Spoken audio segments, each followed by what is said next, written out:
Okay, I will call to order the Town of Southbury Town Meeting at 7 o'clock. We will do the Pledge of Allegiance when we do, we can do the Pledge of Allegiance now. Yeah. All right. I pledge allegiance to the flag of the United States of America and to the republic for which it stands, one nation, under God, indivisible, with liberty and justice for all. I ask for nominations from the floor for a moderator. Do I have any nominations? I nominate Jason Van Stone. Do I have a second? Made and seconded. Are there any other nominations? Are there any other nominations? Are there any other nominations? I'll cast one.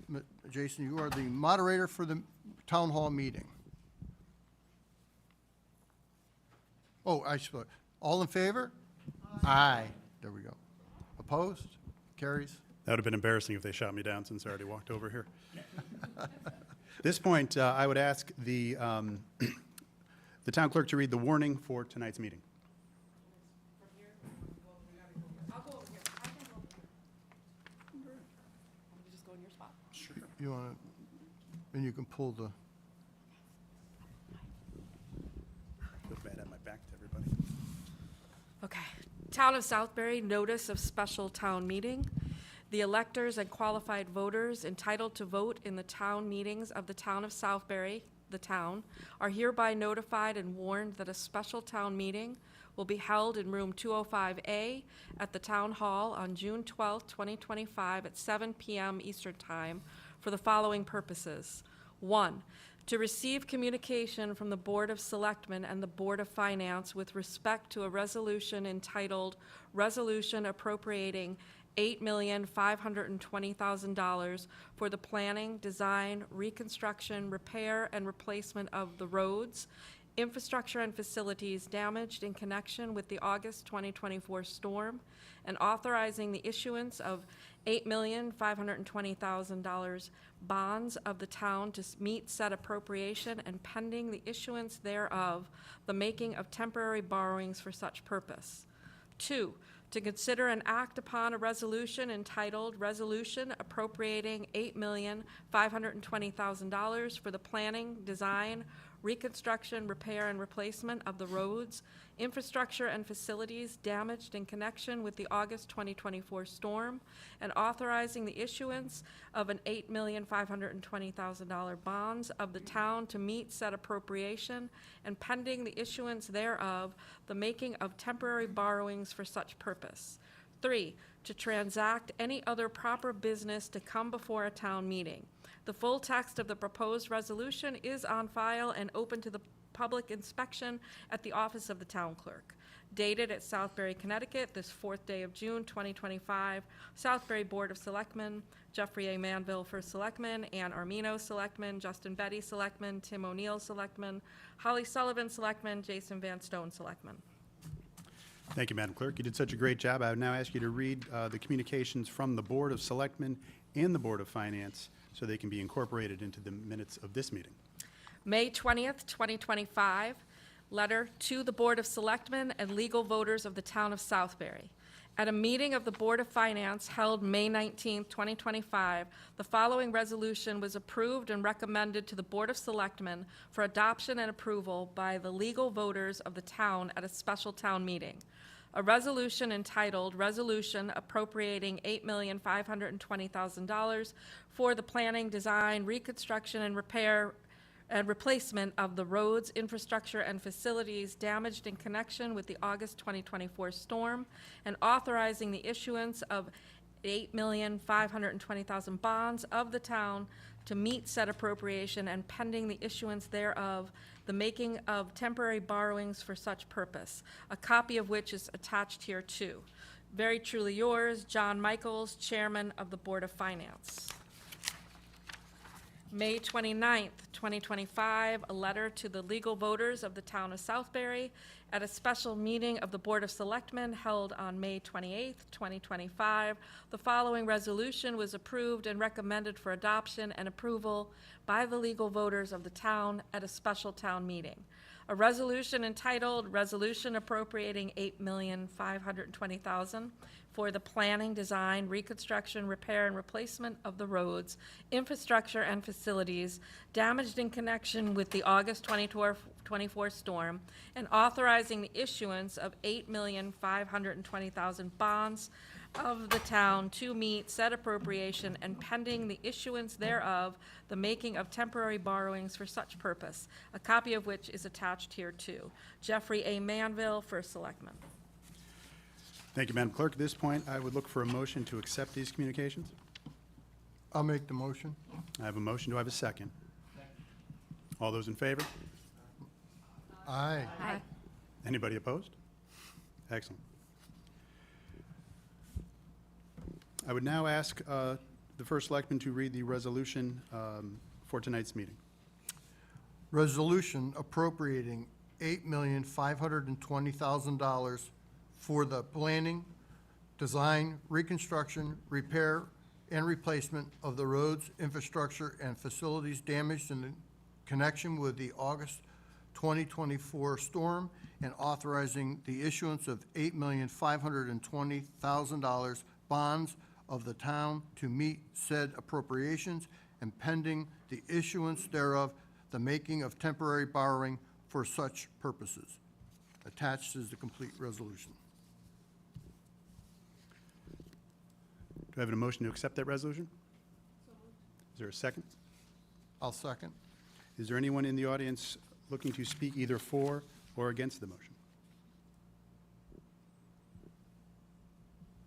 Seeing none, I would ask you now, how do you say? All those in favor, please signify by saying aye. Aye. Anybody opposed? By rule of the moderator, the ayes have it. At this point, I would ask for, since there's no other business before the town meeting, I would ask for a motion to adjourn. So moved.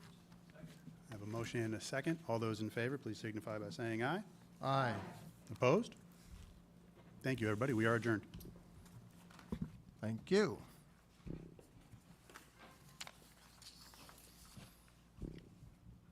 Okay. I will call the regular Board of Selectmen's meeting, June 12th, 2025, to order at 7:07 PM. We've had the Pledge of Allegiance. We have presentations. We'll start with the Economic Development presentation. Jack?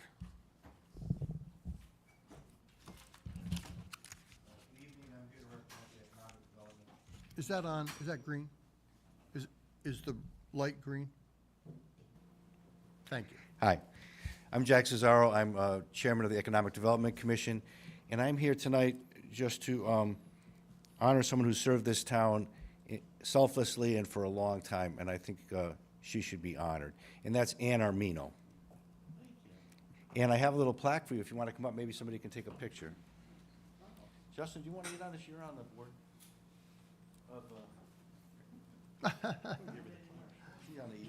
Does anybody have a camera? I got a camera.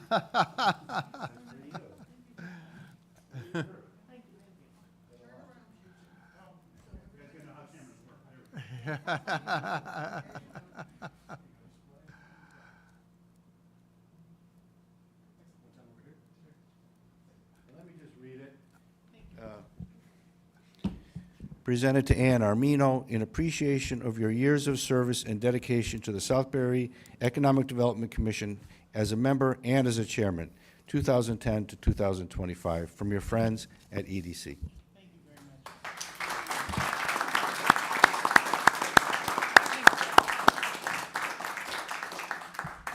Thank you very much. Okay. What's that? Thank you very much, I should say that. Yes, you did. Here's the little envelope. Let's talk soon. Good night. Thanks, Jack. All right. Next up in presentation is Steve Schnell, Emergency Management Director. I would like to entertain a motion. I've been asked if we could move up under new business, the Public Safety Committee discussion, if we want to discuss it, because Steve will be here to answer questions if we want to discuss it, and he'd like to make a baseball game. He has a family. We know how that is. So I'm looking for a motion. Made and seconded to move the discussion of the Public Safety Committee up after the Emergency Management Director's presentation. That's what we have on the floor. Any discussion? Hearing none, all in favor signify by saying aye. Aye. Is anyone opposed? It carries, and it's moved up. Your presentation, sir. Good evening, everyone. So I know the packets were sent out by email last week. I do have other ones if you guys would want them.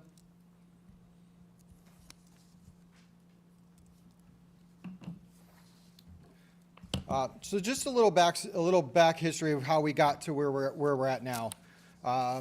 September 2020, I was hired as the Emergency Management Director for the town of Southbury. In the daily activities, we interface with all of our public safety entities, from Public Works to the Health Department, Fire Department, EMS, the Police Department, myself, the Fire Marshal's office. We are constantly having conversations, either one-on-one or in groups back and forth. All of these agencies, when there is a storm, when there is an event, we all are working together. And part of what we kind of looked at was to formalize that working together and to have a committee of our public safety officials to be able to sit down and address any concerns, address things that may come up, whether somebody posts it on Facebook or sends us a letter, sends you guys a letter, right? Or comes to a meeting and says, hey, we have a question with this. Then you guys are going back to the individual departments, trying to gather the information to then come back. During public comment, you guys don't answer public comment. We understand that. So to take all of that and to put it in a way that adds transparency, allows the public to come in and address these public safety officials in a formal meeting, whether it's streamed, minutes, it's on the record, we're looking into it, we're doing whatever we're supposed to be doing. So as of right now, we have, obviously, if you don't know, we have an independent police department, we have a volunteer fire department, we have one ambulance association right now who covers all of the town of Southbury. We no longer have STS or Heritage Village, so there's only one EMS agency. The Southbury Fire Marshal's office, my office, Southbury Public Works, and our health district. All of these agencies are, in their own right, have oversight from whether it's the state or the feds. That's not what we're proposing with this committee. We're not providing oversight. We're not looking into how they run their agencies, right? There's already protocols, there's already statutes in place that govern what they are allowed to do. And if there's issues with that, it's held somewhere else in whether the state or the federal level. What we're proposing is to allow the taxpayers to see and hear what these agencies are doing on a daily, monthly, yearly basis, and giving them the opportunity to showcase when they have EMS saves, when they have a large case that the police department is able to solve, the fire marshal, what they're doing for inspections, the health department when they push out their flu clinics, when they push out their fall safety programs. A lot of this stuff they push out, and if you're not subscribed to their newsletter or their Facebook or email blast, a lot of those programs go unused. So this committee would be the platform to really push out that across all of our avenues. So currently, we have a local emergency planning committee, and we have an emergency medical services committee. So the LEPC is governed by, and it's constituted by state statute. And all of what they are supposed to be looking at is hazardous materials and the reporting end of that. So within LEPC, we have been having kind of a quasi public safety committee where we're asking different agencies to report out, but that's really not what that committee was designed for. And our Emergency Medical Services Committee consists of 6 members and 2 alternates. They're all members of the public, okay? So the LEPC is our public safety officials, along with some other town hall. We have a representative from finance, the selectman's office, and our IT department. So that's where we're at right today. Hang on, where'd it go? So what we're looking to do is to create a public safety committee made up of 8 members, 1 from each of our public safety entities, and then a member of the Board of Selectmen. By doing that, the EMS committee would need to be disbanded along with the LEPC. The LEPC roles and responsibilities would be moved over to the Public Safety Committee to make sure that we are by state statute, we have to have that. If we decide not to do that, it would go to the regional COG, and we kind of lose our autonomy by having somebody else tell us and gather all of that information. So, as I said before, the Public Safety Committee will enhance transparency for the residents and businesses within the town. Various agencies, we interface with a ton of different agencies, Eversource. We were just up at the Housatonic Dam, or the dam, right? All of these agencies, if we can have those relationships, we can bring them in, have them do public education, right? The problem is when we splinter off and we start doing these all on our own, it loses your audience. We don't know, some people are not they don't subscribe to the firehouse page, or it doesn't go to the health department. Right? Our health department is developing programs on a monthly basis now. Amy and I have talked at great length about different programs, different things that they're working on. Geraldine and I have talked at length about doing CPR classes, what they're doing on their end. The fire department does a public education. They send our volunteer firemen go in and do fire safety in all of the elementary schools. So a lot of that, unless you have a child in the elementary schools, you wouldn't know that those types of things go on. And that's what we're really trying to do. Community members will have the opportunity to address the committee, express their concerns regarding public safety. Again, it is not an oversight. We're not going to take complaints. Those need to go through through their regular channels with those individual departments. But if someone is coming to the Board of Selectmen and saying, hey, we're complaining about speeding on this road, right? We have a public safety committee. You can send your concern to them, or you can go right to the police department and talk to them. That's really what we're trying to do. The committee will take on the roles and responsibilities of the LEPC and the Emergency Medical Services Committee. And additionally, the committee will assist in the development, review, and implementation of municipal emergency plans and exercises. I will tell you that right now we have a local emergency operations plan, which is 750 pages. We have a business continuity plan, which is about 150 pages. We have an EMS plan, which is just over 100 pages. We are constantly doing training on the state web EOC, which allows us to communicate with our other municipal partners. This committee allows us to put a lot more users on that system. So right now, myself and the fire marshal and Betsy are the only 3 that can access that system. So putting people on this committee, we add more people in there. It's much easier to be able to correspond and to be able to communicate with our partners in the event of an emergency. It also allows us to put resource requests. So one of the things that came out of the August flood was the fact that everybody wanted sandbags. Well, in order to get a sandbag, you actually have to get a truck here. The Region 5 has a sandbagger that was sent to the city of Danbury. So the bagger was sent to Danbury, and the bags were sent to Oxford. I'll leave that one alone. But again, a lot of this is getting everybody on the same page, letting all of us be able to communicate, develop these plans. We also have the responsibility of reviewing and signing off on every school emergency operation plan for the entire district. So they all come to my office, and I literally run around to all of our agencies and have them review those documents. Again, a lot of these are not publicly releasable documents, which is why when we look at how this committee is being developed, it is our public safety officials. There are certain things in those plans that are not releasable to the public.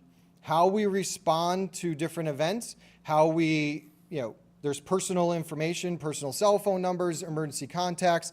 There's, how the police department responds to events are in some of these plans. So they are not a publicly releasable document.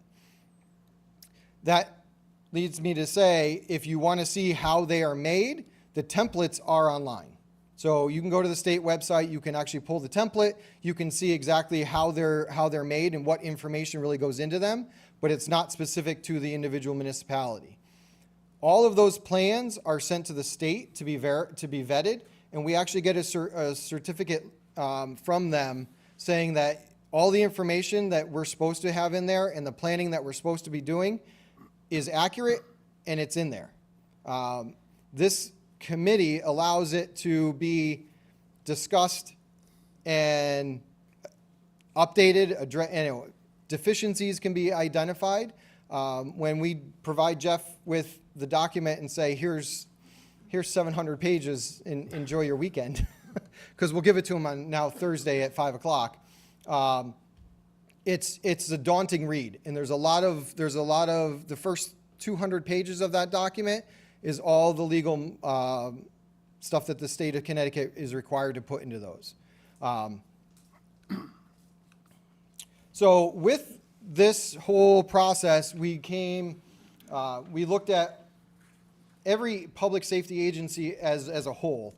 And I know this doesn't pertain to tonight because it will have to go to a public meeting. But we looked at the reimbursement for the volunteer appreciation program. And what we did was we kind of looked at it. It hadn't been updated since 2005, I believe. So we looked at how we are currently administering that. And the ordinance has been updated to show what is currently going on right now. We took out the Southbury Training School. We took out Heritage Village Ambulance. We updated the financials, and then we updated how they're actually reporting that information into the finance office and the sign-offs for that. An important thing, I know I heard through the grapevine, there's the financial end of things. Okay. The Public Safety Committee does not have anything to do with the finances for these agencies. We have a Board of Finance, we have a finance director. That is their job. We are not looking at their budgets, we are not looking at purchases, we are not looking at any of that. It is not in our purview. That is our Board of Finance, and that is our finance director. And I just want to make that very clear that we are not looking at submitting budgets on behalf of those agencies. They all report on a daily basis, either back to Jeff or their boards, and their budgets are done through the regular budgeting cycle of the town. Is there anything else? Nope, I tried to make it short and sweet. Okay. This is being supported by all of the agencies, our police, fire, ambulance that serves the town, et cetera.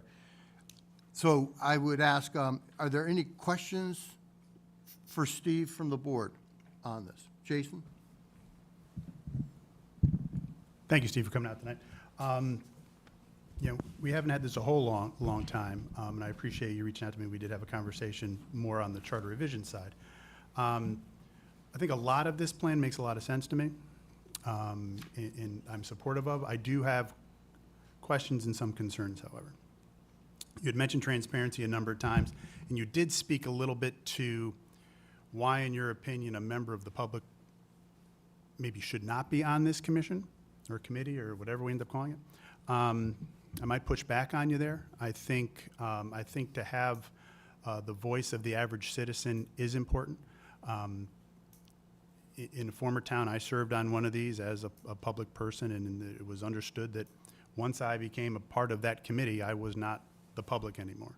We would go into executive session. I was bound by all those rules. If we wanted to go to another layer and request NDAs or background checks or anything like that. I understand the concern. You don't want every safety plan out there because it could fall in the wrong hands, and if they have our plan on how to stop something, they could work around it. So I understand kind of the premise of it, but I don't like shutting the public out. So I think it would be important to find some kind of workaround to deal with the concerns that may be out there about the issues you had raised, but I'd like you to think about that. That was kind of my first concern.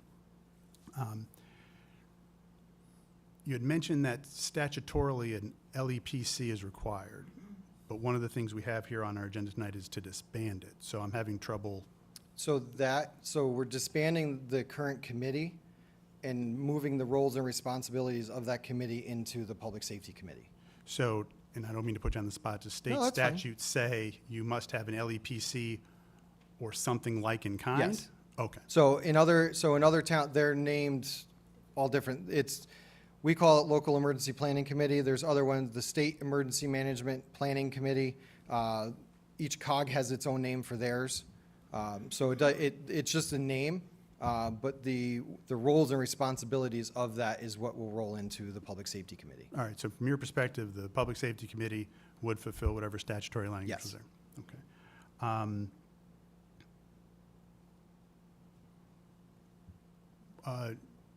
I guess, why the quick turnaround? Anytime something comes quick, I get worried about it. So we've been kind of going back and forth with this for a couple of months, trying to figure out, one, if it would work. Two, how do we really constitute that?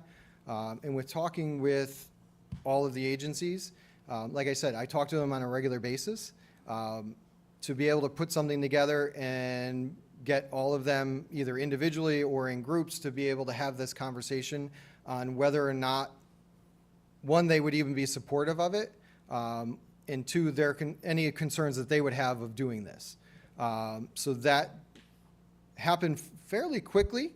Was not anticipating that we would push this out and not have a lot of pushback.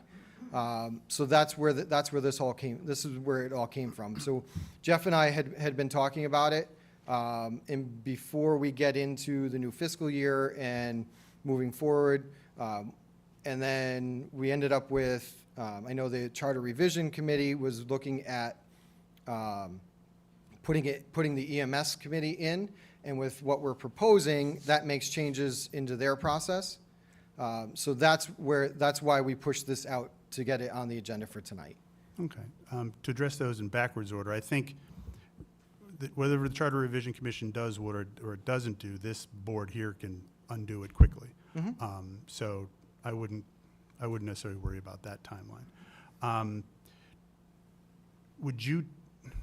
To the timeline, would you consider this emergent? If we did not do this tonight, would the world fall off its axis? We do it the next meeting and everything's fine, or?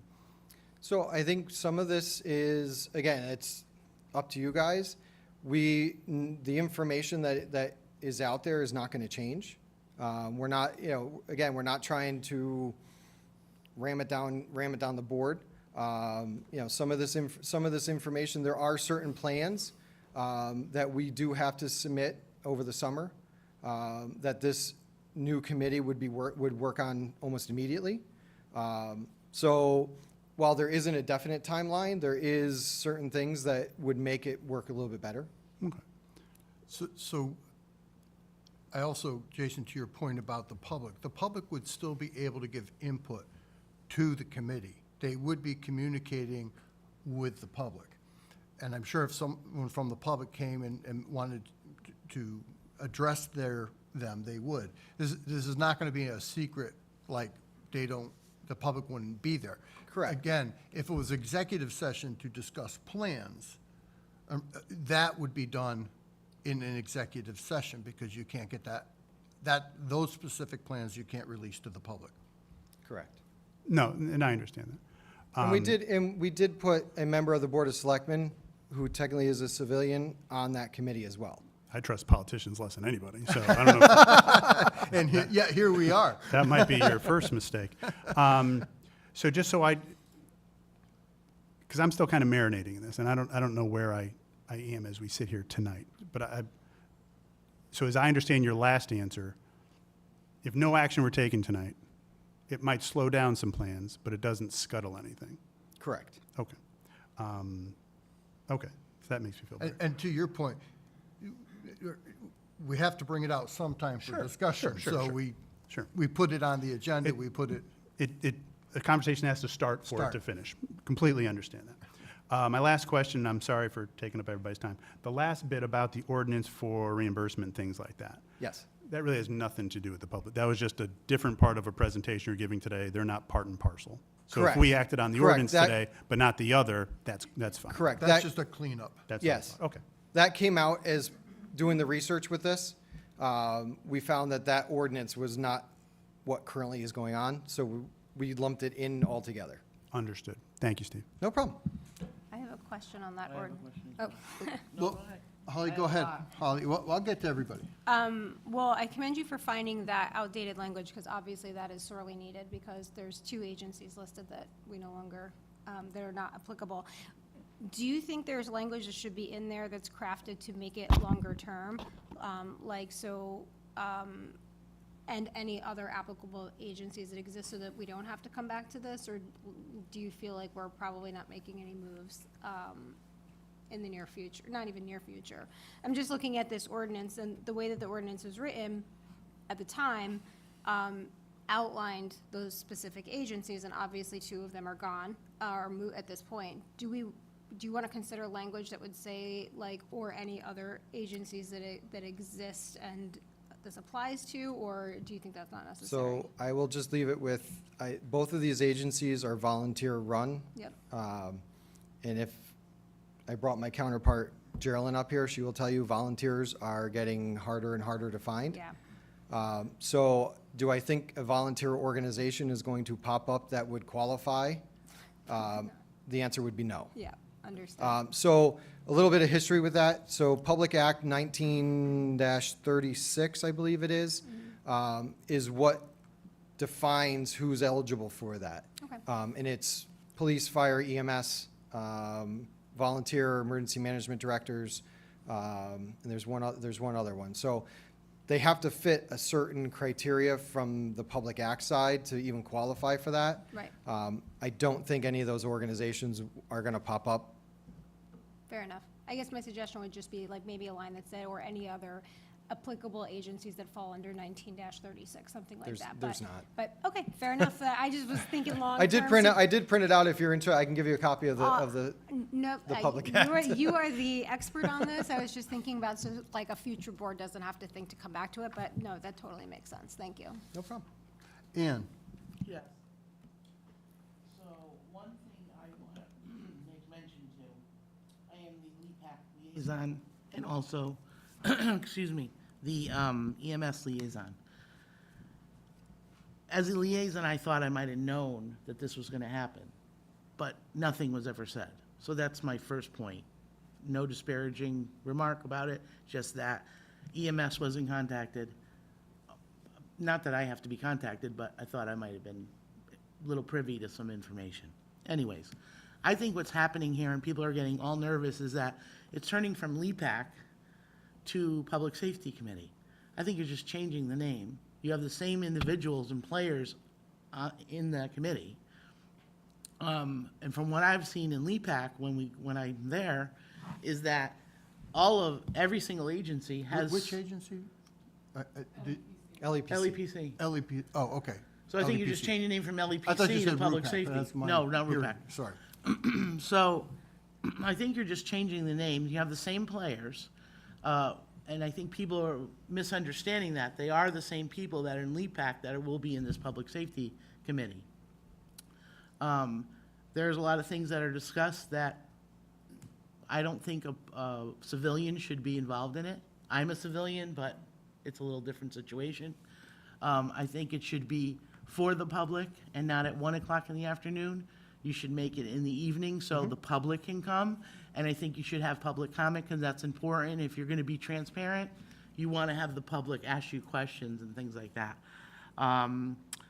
What I see from the health department, the programs that they're bringing forward, and EMS has wonderful programs, the public needs to be aware of that. So if it's live streaming, people everywhere can see it. They can ask questions. They know what kind of social media that the police, the fire, EMS is using. I think it's wonderful. And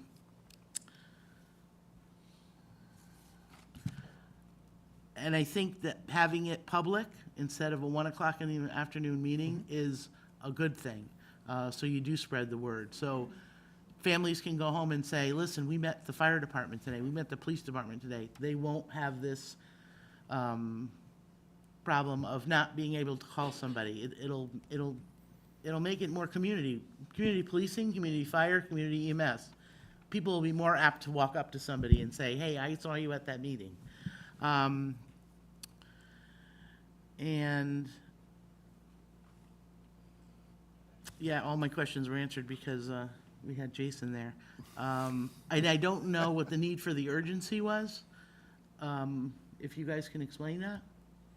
Again, some of this, it came out, we have, the local emergency operation plan is due for revision. Okay. The EMS plan is due as well. We're finishing up the business continuity plan for the town, which involves all of these agencies as well. So the idea was, if we get that, we can spend the summer getting all of those done.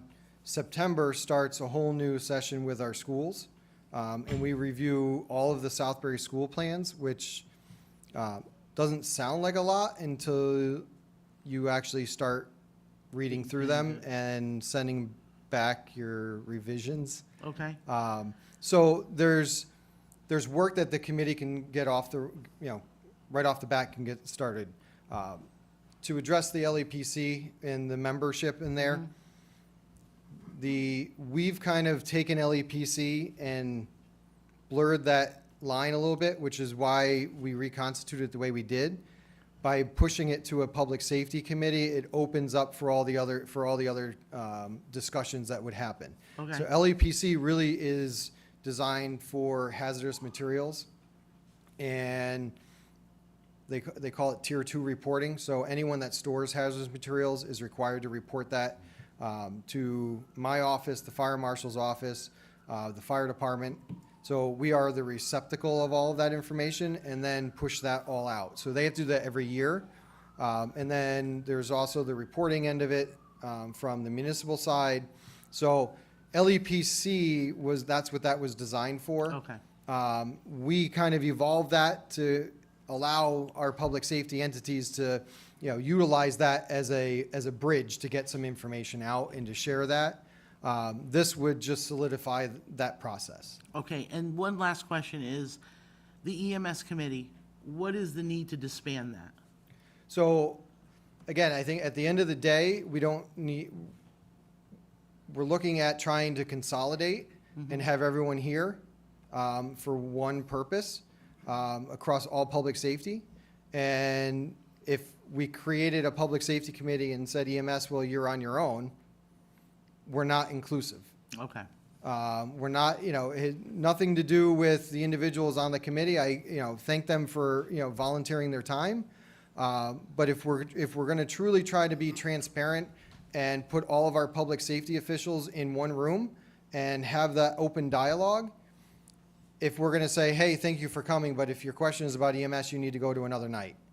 And, putting everybody in the same room, developing, training, communicating, everything is coming out of one. And that's really where this came from. It has nothing to do with, we're consolidating committees into one public safety entity. Okay. So- That's it for now. So the EMS, the emergency medical services, the ambulance, is also part of this privied information of operations. They sign those, every one of those documents as well. And that's not something that can be discussed with an open EMS committee. Again, they would have to go back through either executive session if there's privy to information to it. So the EMS plan, for one, is an open document. It's sent to the state, so that's public information.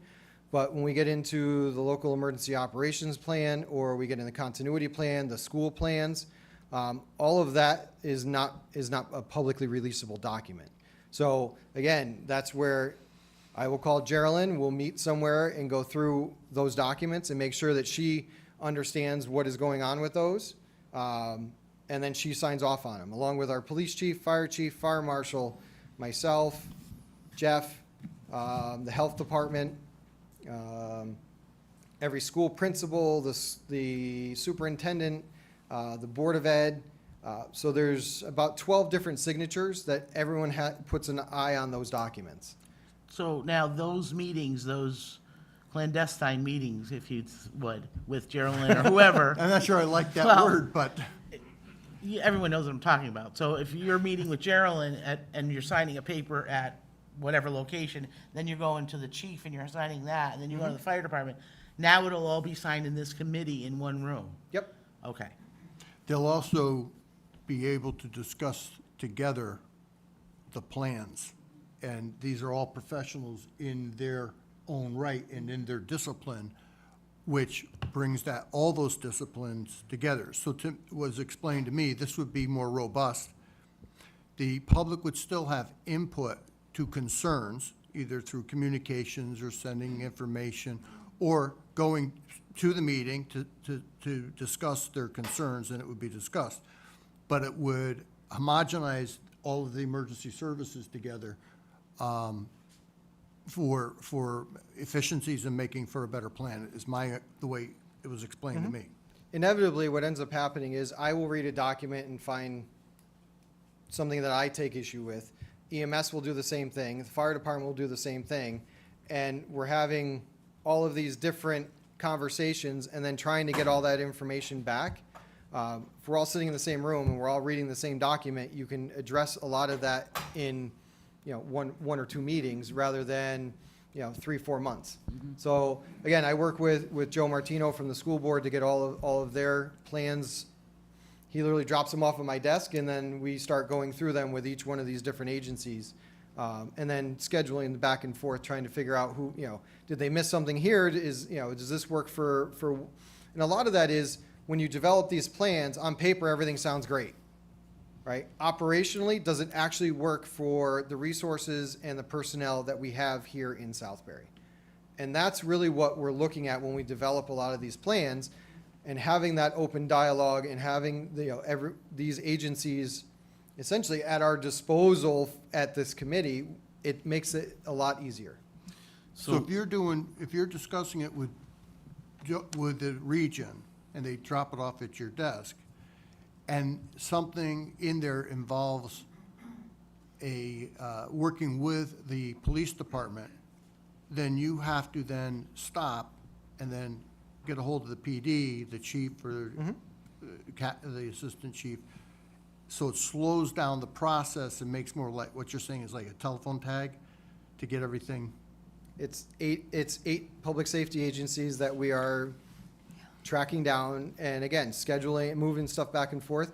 Again, I'm not saying it's a huge hurdle, but everyone has their own piece of these plans, and for the purposes of public safety as a whole in the town, we're all here, we're all reading the same document. If there's things that need to be adjusted, the school district, even the state, doesn't know what the full capabilities are for every municipality in the state. It just doesn't happen.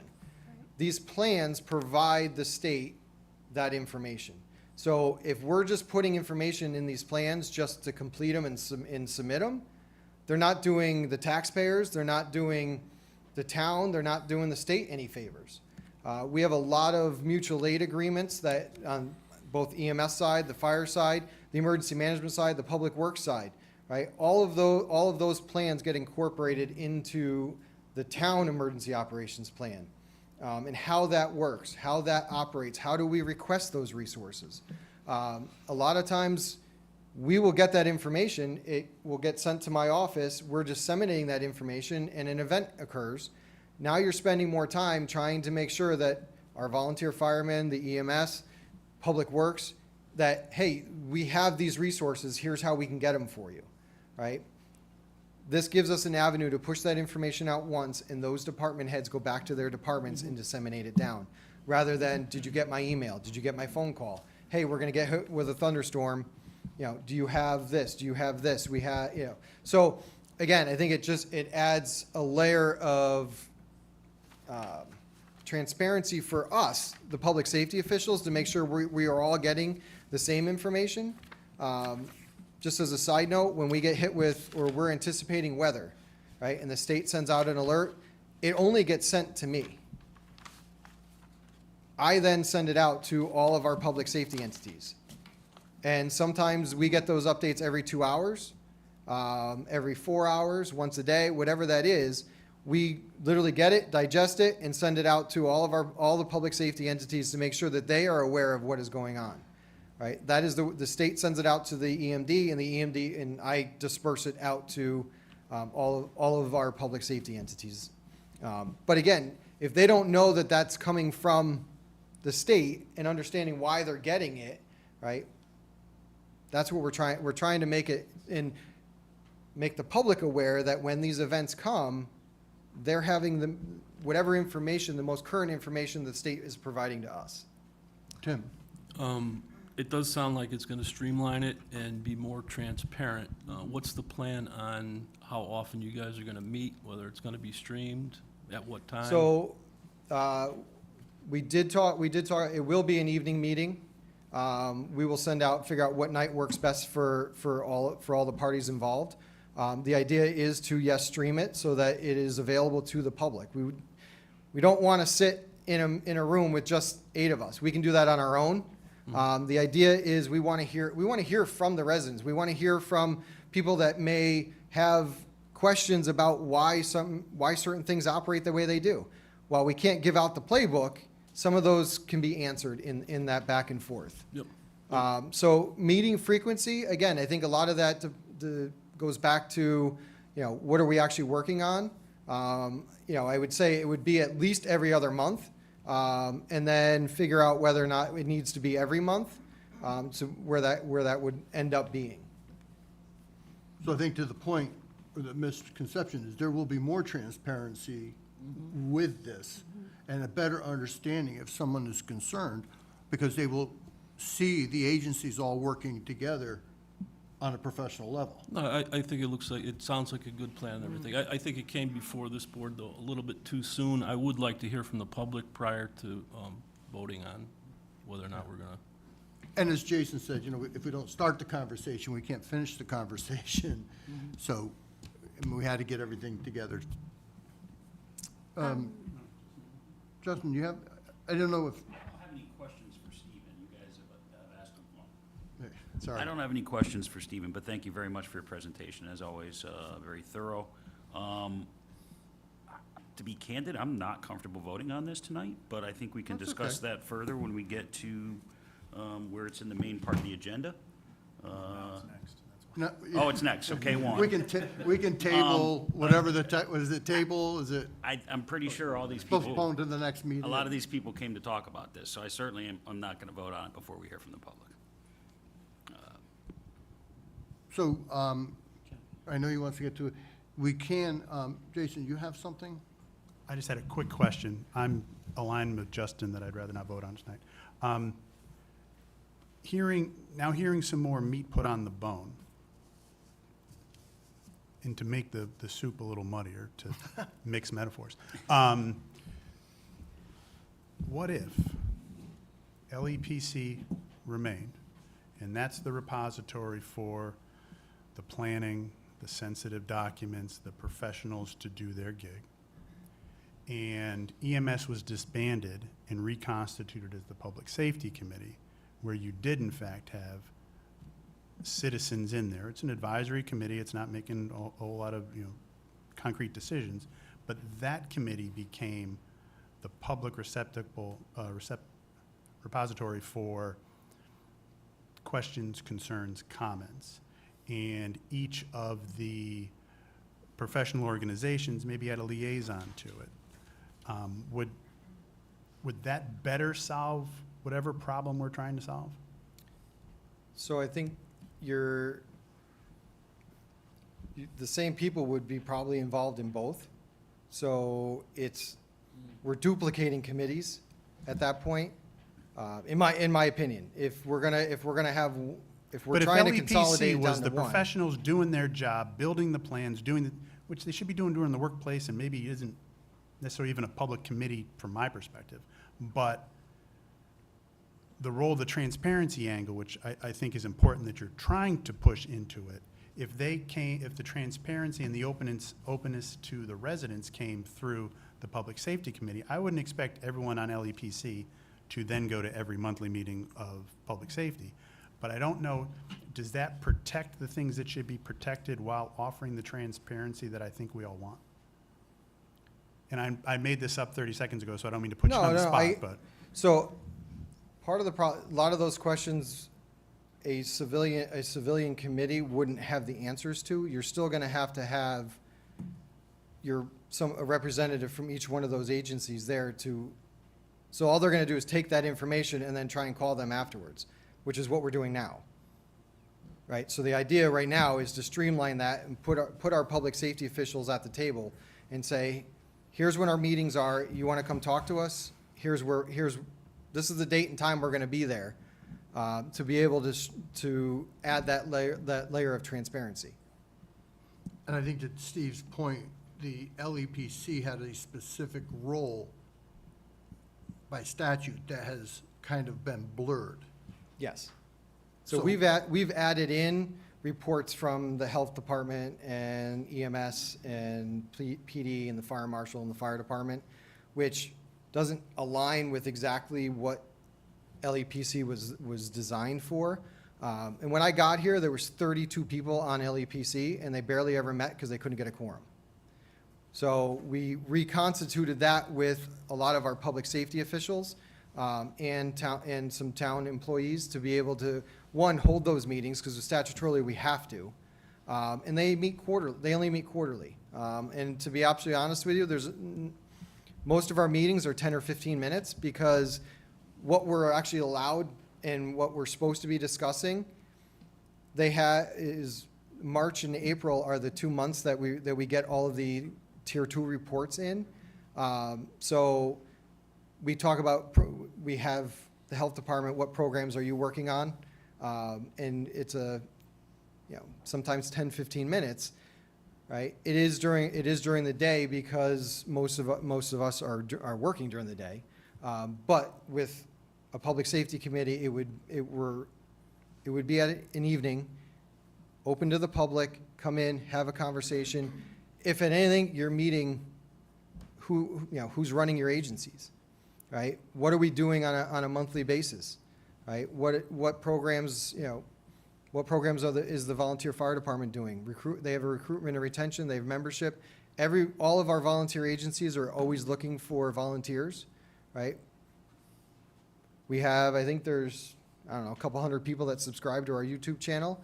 If this starts popping up, right, we get more people interested in that. Here's how you can go volunteer. Here's who to talk to. So we're trying to not only address our planning in that end of it, but we're also trying to promote these agencies and show, hey, here's what you can do to be involved. Here's, whether it's, one night we have the PD come in with a couple of their officers to introduce who they are. We get a new officer, right? Bring them in, put them on YouTube, and introduce them. I think it's just, we're trying to really spotlight public safety as a whole. And I say as a whole because, a lot of agencies don't consider public works a public safety entity. But I will tell you, when the storms come and when the trees come down, the power lines come down, there's not a whole lot the rest of us can do without those guys. So they are lumped into this as well. And like I said, we went around, we made sure that they were under the understanding of what we're trying to do. And a lot of the questions that you guys asked did come back from those agencies as well. Some were far less, but some were, there was a lot of talk about a civilian on that committee as well. And so, it would be a civilian from the Board of Selectmen that would be on there. So, and it doesn't, like, if it was a representative from the Board of Selectmen, it doesn't mean the first selectman either. It also doesn't mean it's the chief of police, it could be someone else assigned for that, depending onto that. But it, to me, when it was presented to me, number one, LEPC has kind of shifted from what they are statutorily supposed to do. Some of the roles that are there, they really, it's difficult to do because not everybody's in the room. This will give a lot more transparency, access for the public, more input from the public. Should they be concerned, they'll know when it is. And I think it would, and that's, I think, why all the other agencies were supporting this. Certainly, we don't have to vote on it tonight. We can postpone it to the next meeting, gather some more thoughts on it, digest what was said here, because I know there was a lot of public and people saying what they thought this was. That's why we have Steve here to present what this is. I think once you hear this out, to me, it makes a lot of sense to get all of our emergency people in the room. Having been through three, declared, it is without communication and interaction of these committees and even the schools, because we don't know if there's going to be another involvement of an emergency that could involve the school. But even with the schools during COVID, the schools were involved. And during a tornado, the schools were involved when it came to, like, are you going to make meals? Where are they going to go? That's all integrated together. So, go ahead. I still have just a couple quick things. You mentioned interactions with groups like Eversource, it could be First Light Property, whatever it is. I think that does make a lot of sense because they're having interactions and relationships amongst different groups here in town, and I think it's probably a better relationship for them to have, knowing like that this committee would be kind of their point of contact and that whatever information they've shared with one is being shared with others, and I think the groups like that are often not thought about as much. I do have a question regarding whether or not there's a civilian on this committee, and this might be a question for town council, but what sort of liabilities exist? Like what protections are there or lack of protections are there from liability to the town should something go awry? So I guess that's possibly a question for council is, like, if somebody is an actual employee of the town or is employed by their job, obviously there's insurance involved, there's all these other things. If somebody is a civilian volunteer and let's say information, there was a miss, what is the impact of that regarding liability? Like, I guess those are questions that I'd like to know. I don't expect you to have the answer to that. I think that might be a question to take back. A lot of that is, like I said, there's a ton of information in these plans. Yep. Again, it would be, right now we have, all of our agencies are on secure email servers. We're not sending some of this information via Gmail or Yahoo or whatever that is. Right. So, again, the idea is to share that information with the committee, and who has access to that information. Yep. So in those documents, we actually have to document who has access to them. And again, we may have, we can talk to the town attorney. I talk to the town attorney and see if they're okay with that. Part of that problem is, a lot of these agencies, we have secure offices. So if we have a printed document, we can leave them in our offices versus somebody's home. And you're right, they can print it and. So the plans I am privy to are locked in my office, so that, and So I will tell you, I work on those plans all the time, but I don't work on them at home. Right, for good reason, understood. So they are locked in a filing cabinet in town hall. And I would like to better understand risk to the town, should there be any kind of a violation with a civilian versus a paid employee who is obviously, I would assume, under town insurance. So, well, I'd like to better understand how those things play together. So that's something to look into before we take a vote. I'd like to better understand that. Okay. Thank you. Okay. I do have something, Jeff. Excuse me. One comment I have to make is that without a civilian on the committee, you have 20,000 or how many residents we have in this town that can come to a meeting and they can educate themselves on how tax dollars are spent. So I don't think we need a civilian on the committee, my opinion. On Jason's point that we should have both, I think it's overkill. You're losing the transparency. So you have a LEPAC meeting where you discuss all your standards, your procedures, and your policies, and then you have a public meeting. You can have them all in one. You don't need to have both. Just my opinion. Okay. A lot to digest. I understand the concerns. You know, this is, again, as Steve said, this is not a secret meeting unless it has to go into executive session for a particular reason. We're talking about having it streamed. The public can certainly sit down and listen, just as the public is listening tonight.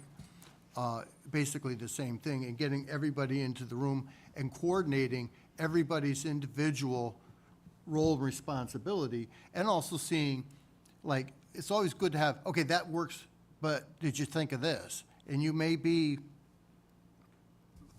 have more knowledge about something than that particular department had before. But even right down to the health department has had programs for slip and fall. Our fire marshal has done, I believe, slip and fall. They're working together. Right, which is what this is trying to design to do. So, is it, would the board like to table this to the July meeting? I'd like to make a motion to pend it till our next meeting. Table it till the next meeting? Second. You're seconding it? Any discussion on the motion? All in favor? I have a discussion that Oh, we go should ahead. hear public comment and then see if we were going to table it, depending on what the public has to say. Well, I think there's I'm other not gonna people change that- my mind. You're not? I'm gonna want, I want Yeah, more time. yeah. Yeah, I think they need to be heard, and I still He need more needs to, time. we need to, you know, I've had time to think on this, and discussions obviously with Steve and with all the other stuff. It's a lot to digest, and I'm okay with that. But now you've heard, and then we'll hear whatever public comment. If we don't respond to public comment, we'll take it, and then we'll have, you can always email Steve again if there's a question. Does that make sense? Yep. Any other discussion on the motion? Hearing none, I'll call the vote. All in favor of postponing till the next meeting, signify by saying aye. Aye. Anyone opposed? And that carries. Hopefully, we get you, it's a little dark for, You'll catch the they got sixth lights? inning. Okay, well, I hope everything's okay. Next up is Sustainable Southbury Solar Transfer Station I think that's Project. really Energy Task Force, not Sustainable Software. Uh, Same guy, but. Chuck, is it Energy Task Force or? That was gonna be the first point. Okay. Energy Task Force. Definitely Energy Task Force. Okay. Besides the nonprofit, Sustainable Software. Yeah, so we're here to. Is that green? Thank you. Sorry, I didn't realize he turned it off. It's adjusted so you can hear me? We can hear it. Thank you, Chuck. All right, good. So this is about a potential solar farm at the transfer station. It's the first step in a multi-step process. What we're seeking tonight is a permission to go ahead and enter a state incentive auction so we get qualified to receive potentially a state award. This goes under the proviso of non-residential energy solutions. That's what the award is called. And they hold auctions in the spring and in the fall. We had hoped to make the spring auction. We just missed the deadline with it. So we're here in advance of the fall auction, especially with you meeting weekly. We need to get, or monthly right now, we need to get the incentive, get ourselves positioned to enter that auction in the fall. And there is some newfound urgency, given what's going on in, I'll explain this, what's going on in Washington. We might need to move pretty quickly on the letter of intent to enter the auction, to be able to preserve some of the federal monies that we could qualify for.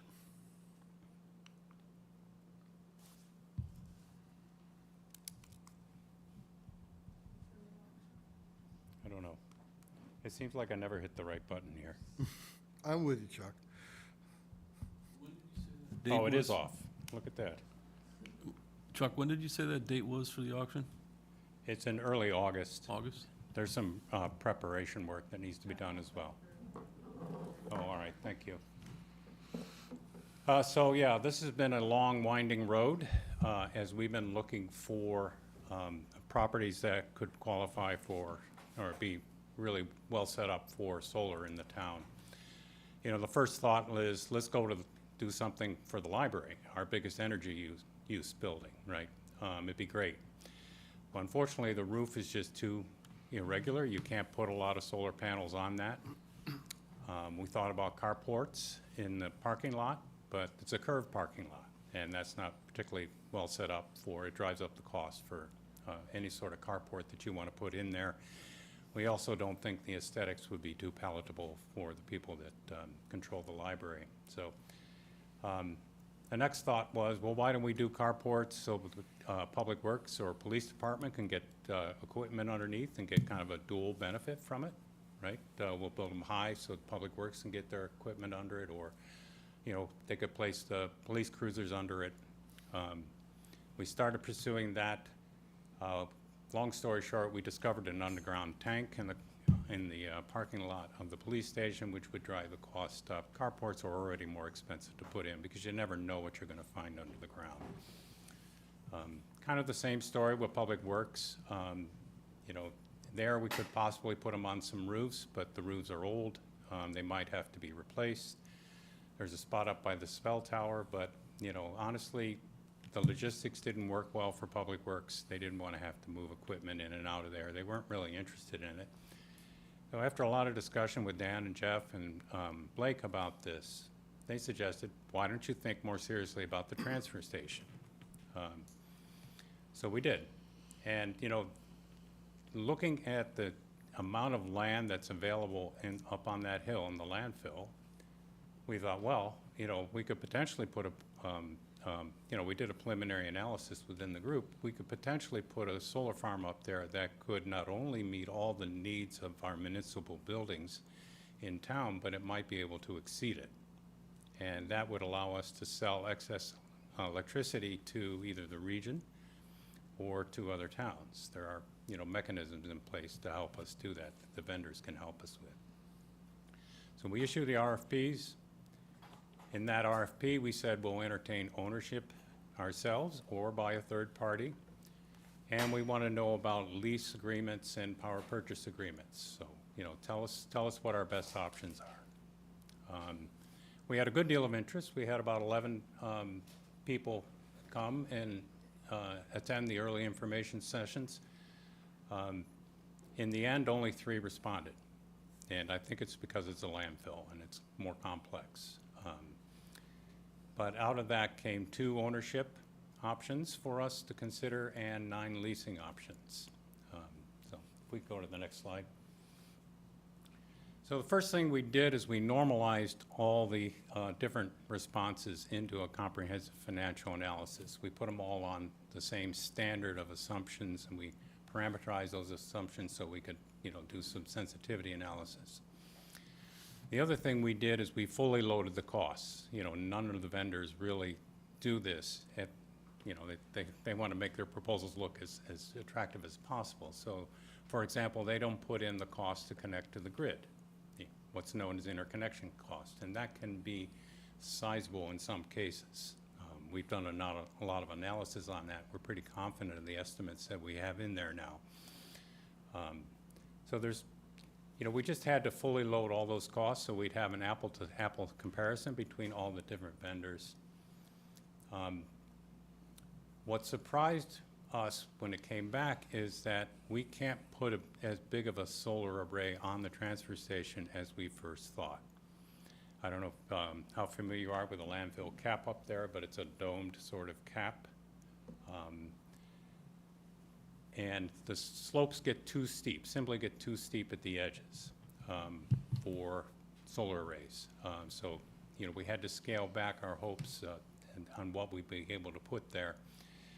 And in fact, we're looking into, you know, you need to be under 15 degrees. We're looking into possibly leveling these, the transfer station cap a little bit more. That would allow us to put a somewhat bigger array on it, but you know, could be potentially quite a costly and time-consuming process. But we've been doing that in parallel. We'll continue to do that in parallel while this first step goes on, while we try to win the state incentives. As I said, this is a multi-step process. We'll be back before you as, you know, for subsequent approvals as things shape up. One thing we found in the process of doing this is that when they closed the landfill, DEEP never received a final as-built closure diagram. And so DEEP has no record of it, which was quite a surprise to us. And we've been looking throughout the town records to see if we can find this plan. To date, we've not been able to find it. We reached out to DEEP, we reached out to the engineers, we got all the documents they had. The final plans were never submitted, as near as we can tell, back in the, you know, early 80s. So that represents a liability that we'll need to consider, you know, doing that. Right? But returning to our RFP, Verigy provided, the solar vendor Verigy provided the highest revenue potential among all the options, and that's what we're going to talk about tonight. In particular, a third-party ownership. They would own the facility rather than us owning it under their proposal. Next slide. So I want to go through the financial piece of this first. On the left, you see if they own it. On the right, if we were to own it. You know, we got the estimates in there that we could make a reasonable estimate of what they will be. This is the kind of thing if we were to own it, we wouldn't know the true costs until about a year from now, after Eversource had done their study to tell us how much it's going to cost to connect to the grid, and after the initial estimates have been drilled down and all the engineering has been done. At that point, you would get back together and get a finalization of the costs. So these are all estimates, but they're pretty reasonable estimates, and they were actually pretty close among all the vendors that did respond. So working down the left, our only cost with this would be our legal review with the town attorney, and that amounts to $5,000. The ownership costs over time would be all borne by Verigy. They would do all the maintenance. They would replace the inverters as they need it. They would do yearly inspections, make sure that arrays are producing at the guaranteed power levels. In return for that, you know, Verigy would receive both the federal and the state incentives, and they would share that with us. And you see it's about $1 million that they would share with us. That's a 30-year number. It's guaranteed for 20 years. You know, in the appendix of this slide, I have the 20-year estimates. They're about 69, 70% of the 30-year number. We gave the 30-year number because panels tend to last that long these days. So you see the payback is, you know, incredibly short, and it's really only over a year simply because of the timing of when things occur. On the other hand, if we were to own it, we would have to bond it, and I think you've been talking about that prior to this meeting perhaps, but our initial cost would be both the cost of the array, the solar array, and the bonding, working with Dan he instructed us to take the full amount of bonding costs and bake it into our estimates here. So that number, that $3 million number represents that. Maintenance is estimated at close to another million over the 30-year span. The federal and state incentives, you get an idea of how large they are. They're almost $5 million. And a lot of those are state incentives. This end reservoir that we want to go for, that's exactly the amount of money that we want to try and receive. So, you know, surprisingly, this nets out to be less revenue than, you know, if Verigy owns it. And we've thought a lot about this, and it's because the picture is very different if you end up putting in a bigger solar farm, like we first thought we would be able to. The economies of scale kick in, and the cost per kilowatt comes down pretty significantly. We had 2 proposals that were for a much larger solar farm, but they were on those steep slopes at the transfer station, and you know, you simply can't really plaster panels there. They just figured we wouldn't notice, I guess. But so we dismissed those options. But the advantage of that was we got a good sense for just how much less expensive per kilowatt it would be by looking at their proposals. And if I were here talking about a solar farm of that size, we would be talking about an ownership option, because it would produce, you know, a much different revenue picture than what you're seeing up here. So right now, we're right at the cusp of what the Board of Finance, you know, likes to see in terms of payback and return. You know, we're at 15 years. That's really a little long. They usually want to be about 12 years. I did forget to mention that we've been in front of the Board of Finance, and they have recommended that we go with a Verigy option rather than the ownership option.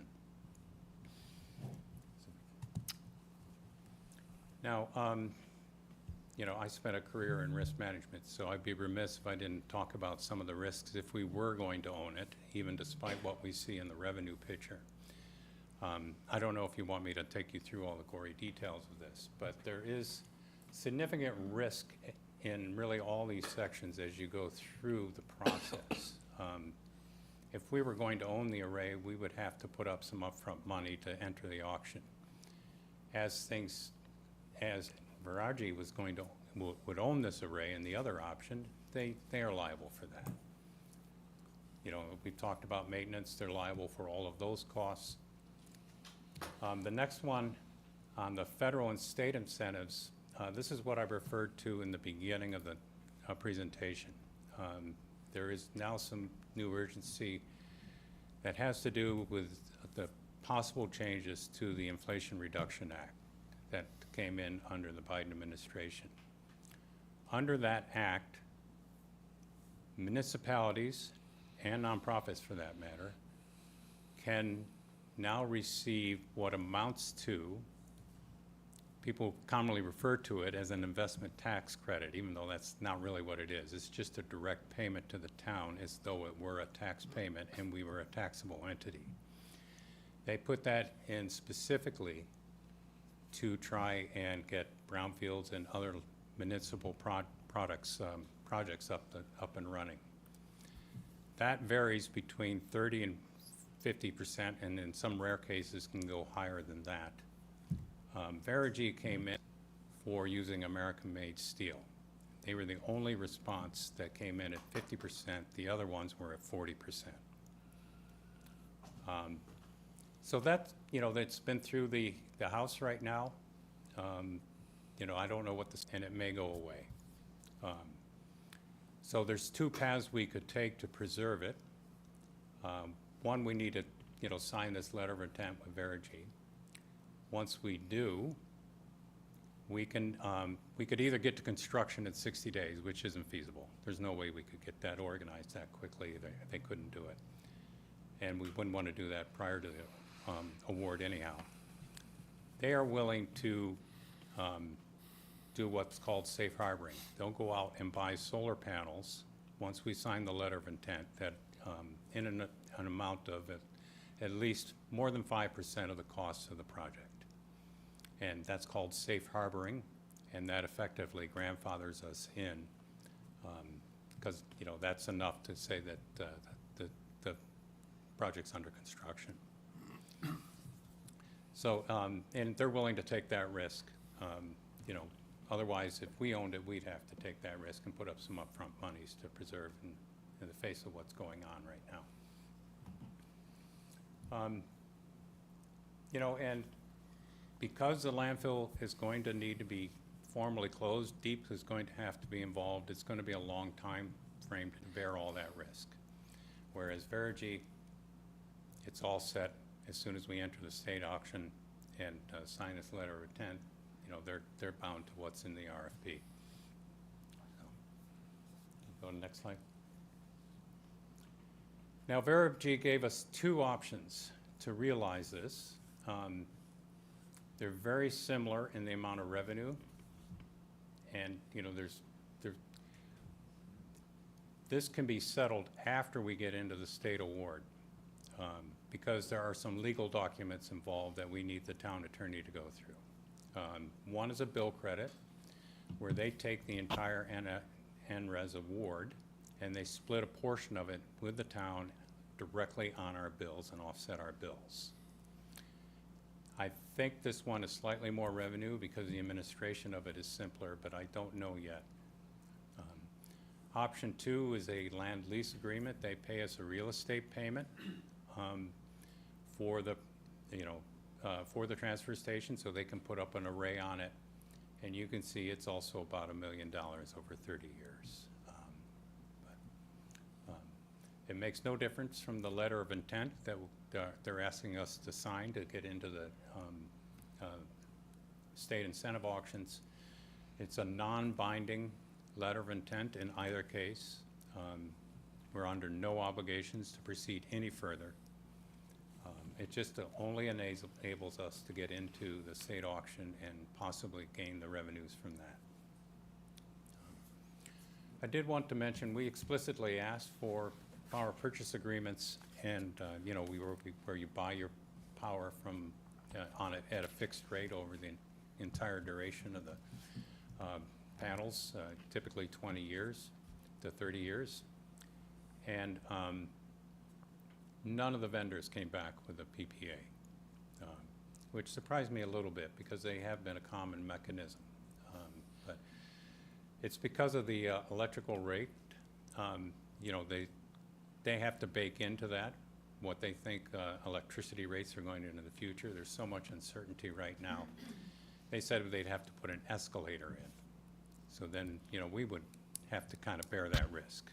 We would have to pay extra money for them and have a fixed escalator year over year, raising our rate, which is, none of them wanted to even quote it because they knew the economics wouldn't be favorable.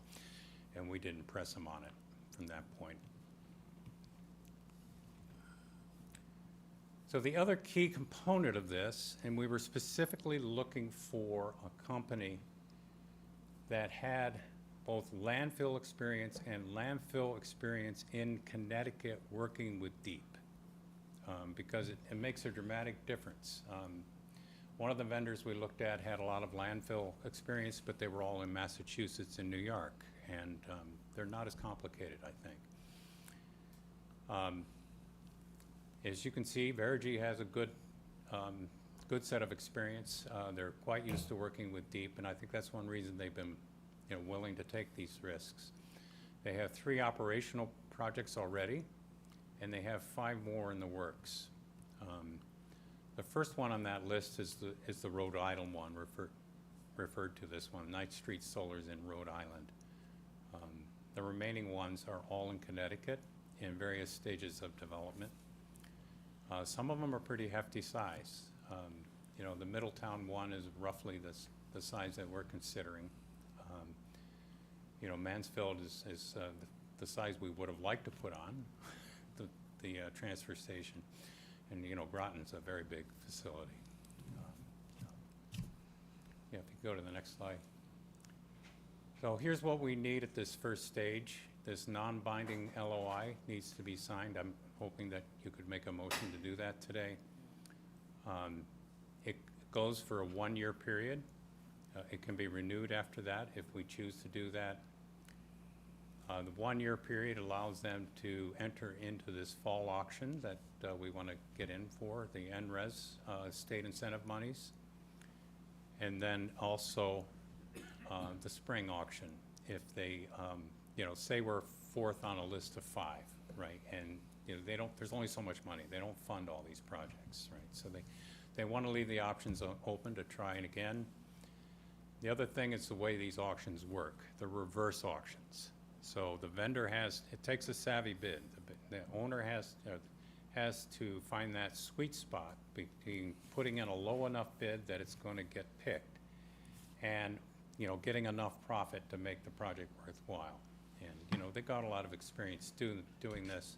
They all told us what they would bid in. I think they're right. I think it's probably got a pretty high chance of being awarded if there's enough funds. But they're hedging their bets and asking for this 1-year agreement that would, give them the ability to do also the spring auction if we don't get the fall one.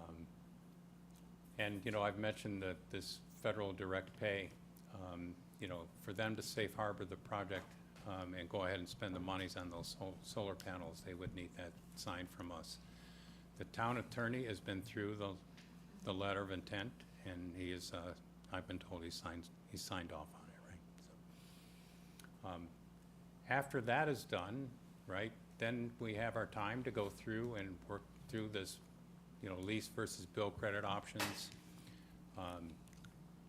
We have time to do a proper, finish the financial due diligence of the company and their financial status. They've given us their financial statements already. Dan has agreed to look them over and analyze them.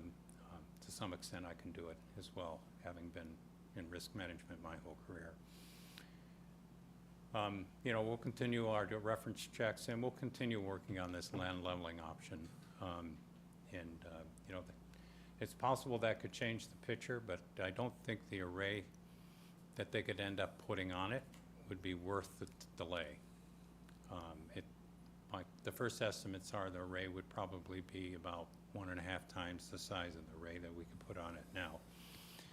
And is it worth a long delay while they do all the leveling? It's a multi-year project to do leveling on these landfills if you're going to do it, because deep is with you all the way on it.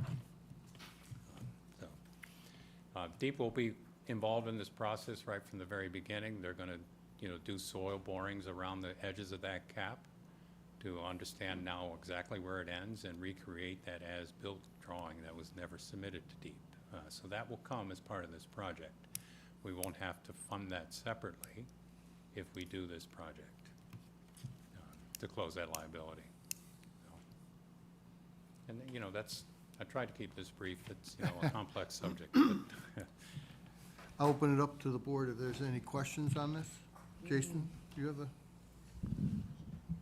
Thank you, Mr. First Selectman. Thanks, Chuck. I happen to serve as liaison to this committee, or task force, I guess technically. And before I ask any questions, I just want to note that Chuck, Tom, the rest of the group are probably the most committed group of gentlemen I've ever had the opportunity to meet with. In my first meeting with you guys, as we were approaching hour 3, and I was contemplating creating a letter of resignation to the Board of Selectmen, I was struck by just how passionate you guys were for this project and crossing every T and dotting every I, which now led to this here. A couple questions. It was like the second and third slide where we had the federal and state incentive revenue number of 1.1 and change. You had said that, is that the money that would come to the town, or is that the money that would be split between Viraji and us? no, that's the money that comes to the town, and it comes in the form of a annual rental or annuity payment, if you will. I just want to confirm that that was the number that would actually Yes. hit our books. Yep. Perfect. To confirm your note on the safe harbor, if we offer that 5% and it's used towards the purchase of those solar power panels, that would protect us from any federal incentives later being clawed back. That would, But, yeah, we wouldn't have to offer it. Viraji will put it up. okay.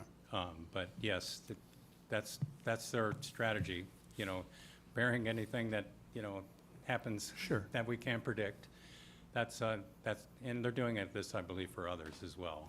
This is their strategy to. The idea safe being, hey, harbor. the project has started, therefore the incentives that were in play at the beginning of the project should remain. Right, But we wouldn't put up the 5%. They would. They would. they would, right. For the revenue payback between bill credit percentage or the flat fee, and I think you touched on this when you talked about the PPA a little bit, that bill credit number of, and again, it was like 1.2, or it's right there, 1.124686. That's a flat targeted number. That's not based on a percentage of our bills throughout that period, right? No, Okay.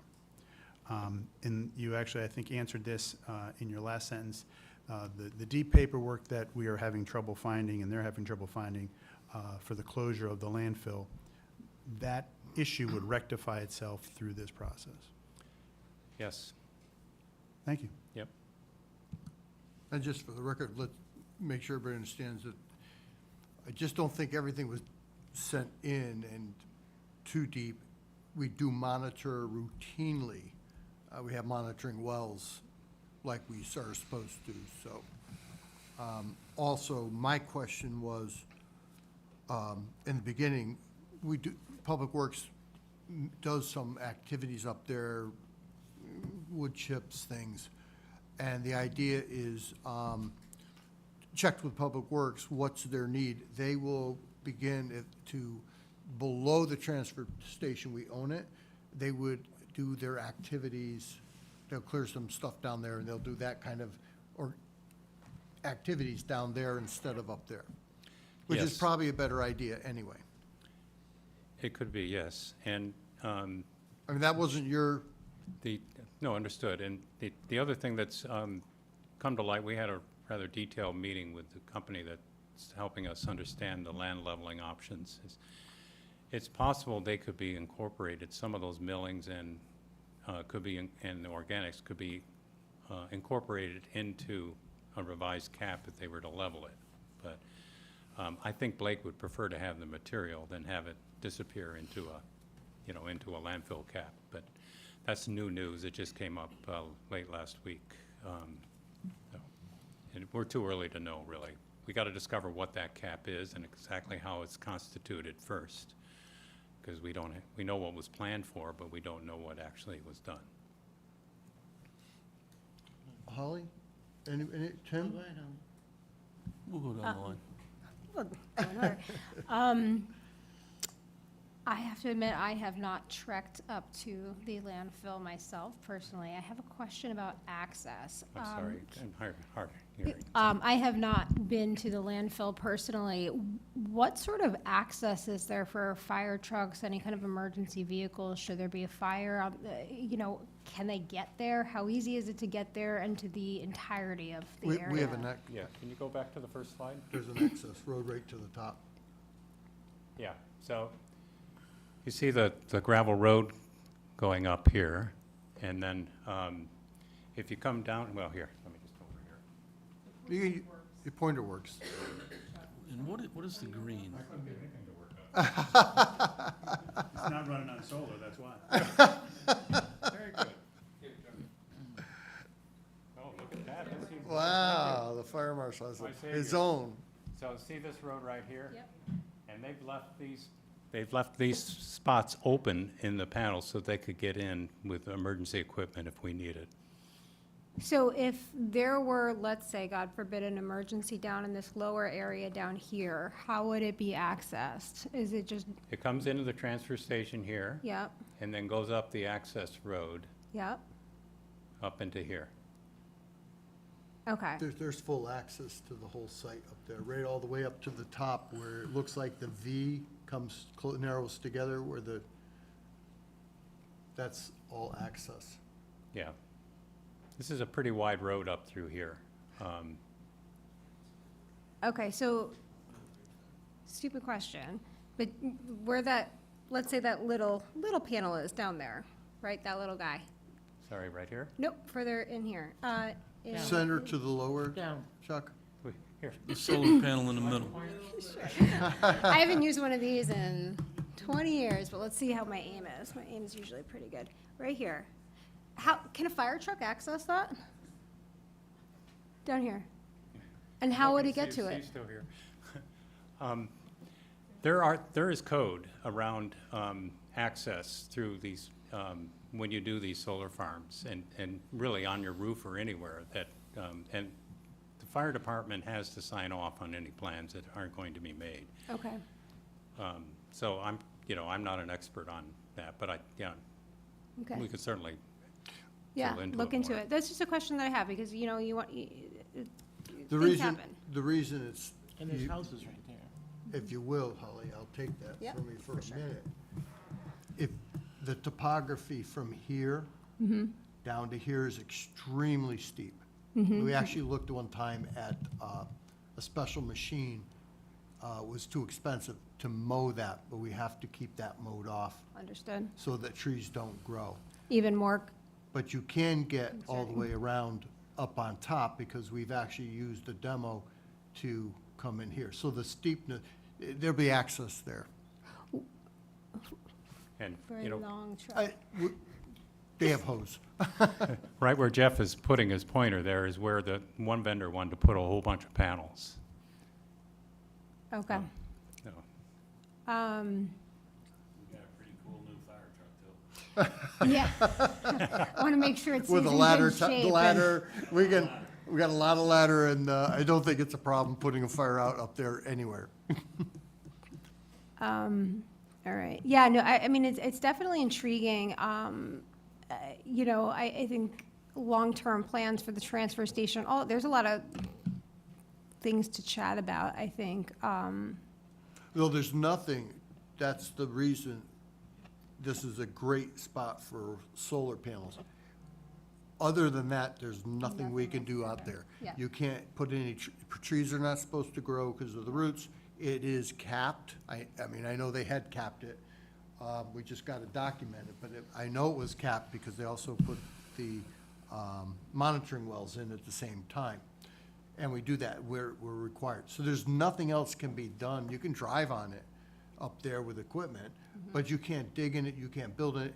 And it's frankly, it always moves on top of it. That's the issue with building a building anywhere, Right. even on the bottom. The whole thing is, and that's why the wall we're building as a separate project of the Public Works Department, that has to be blocks. It can't be a poured wall because it will move. Right, So understood. there's nothing else can be done up here besides a solar panel or look at it. Got yeah, it. the material's decaying underneath it, although at this point, we're close to 40 years, it's largely decayed. And then with regard to working with Verigy versus owning it ourselves, I'm married to an energy lawyer. I hear all day about purchase agreements and all of these things and how Oh. complicated they can be. Interconnection costs and all of that stuff, and I think there's certainly a lot of benefit to having a third party. It's pretty much all I hear at night, so there's a lot of benefit to going with a third party and taking some of that risk and liability away, for sure. You know, I could talk about Newtown, right? They're at 80%, and they got, last I heard, they got plans, I don't know if they've actuated them to get, another 90 some odd, or not another, but to 90 some odd %. They've done all of them except for the first one via a power purchase agreement. Yeah, it's incredibly complicated, and the legal costs are astronomically high when it gets, especially if it has to go to FERC or get litigated. It's extremely, extremely expensive, so better for Yeah. another company to take that than the town, for sure. Yeah, we were tempted by the revenue, right? That we Right. thought we could do. We found out we couldn't do it, so it became a non-issue. But there is a lot to consider, Yeah, right? And taking this risk and managing it yourself. We said we'll do turnkey, right? Yes. But even that requires, this town's spread thin, right? Even that requires some expertise and bandwidth in the town to be able to manage that. yep, right? for sure. Yeah, a lot to think about there. Yep. Ann, did you have something? Oh, I have a lot. I have a lot. One, it's the first time we've seen this project because the last time you were gonna present, it was canceled. So, I'm a little worried about the urgency that's going on here. So- Just develop, literally with what's The going on. bonding money, so we expect to bond more money. No, No. no. I only put that up for a point of comparison. Okay, And so we're not gonna I bond was any afraid money. that would confuse things. I'm sorry for that, but Verigy will own it. All the costs are borne by them. Okay, so we'd only bond it if we were to own it. Right. Okay. Another question I have for you is, it's unfortunate that the dome design won't give you as much space as you had thought you wanted. That leads me to, now you have to bore the cap in order to find out where you're gonna place things, or, now Jeff said the ground is moving. How are Right. these gonna stay stable? So these are ballasted arrays. They sit on top of the cap. Okay, The only boring that will go on is for to establish where the cap ends. okay, and a cap is put on a landfill in order to keep it contained, and now we're boring holes in it. No, So they're how gonna is that bore- going to they're- infect? They're boring around the perimeter Okay, and testing where the cap now begins. okay. And that's only for the deep closure plan. Which this has to will- be done. It has to be done Regardless. regardless. Okay, and this won't affect anything environmentally, boring? No. No. For sure. I don't think so, because we got the monitoring wells going on, and they're not gonna penetrate the cap. Okay. Now, when you were looking at that other screen that you had on there with the virology owning it and the revenue over 30 years. So the 800, Yeah, that's probably the one. so the 843,000 would be what our revenue would be combined for the 30 years, correct? Sorry. If we were to, we owned it, the 843. Yeah, as So a that's point, combined revenue over 30 years. exactly. So if you divide that by 30 years, the town would be making $28,000 a year. I'm So assuming for your all math- the your- hubbub, I we know. would make 28,000. Yeah, I know. It's, 843,000 over 30 years is, we were quite disappointed in the number. Right, Um, is that because It's because the economies of scale, and we can't put a larger, it's amazing how, the cost per kilowatt goes down dramatically as you get bigger, because there's a lot of fixed costs, and they, these companies, honestly, I think what Verigy's doing is combining projects with us and others, and still buying in bulk, right? So I think that's why their costs are relatively more reasonable than if we tried to do it, and, gave us, that's the million versus the 843. okay, and why did we pick this company in particular? Well, because they offered the most revenue of any of them, and they offered, in our estimations, some of the best experience with Connecticut landfills. Okay, because there was a story on the internet, and you know how the internet goes, about a horrible situation in Winstead, where they had taken over some land, they were told not to clear cut, but they were in the pockets of Pura perhaps. They clear cutted 50 acres or something like that, and just put up a solar farm.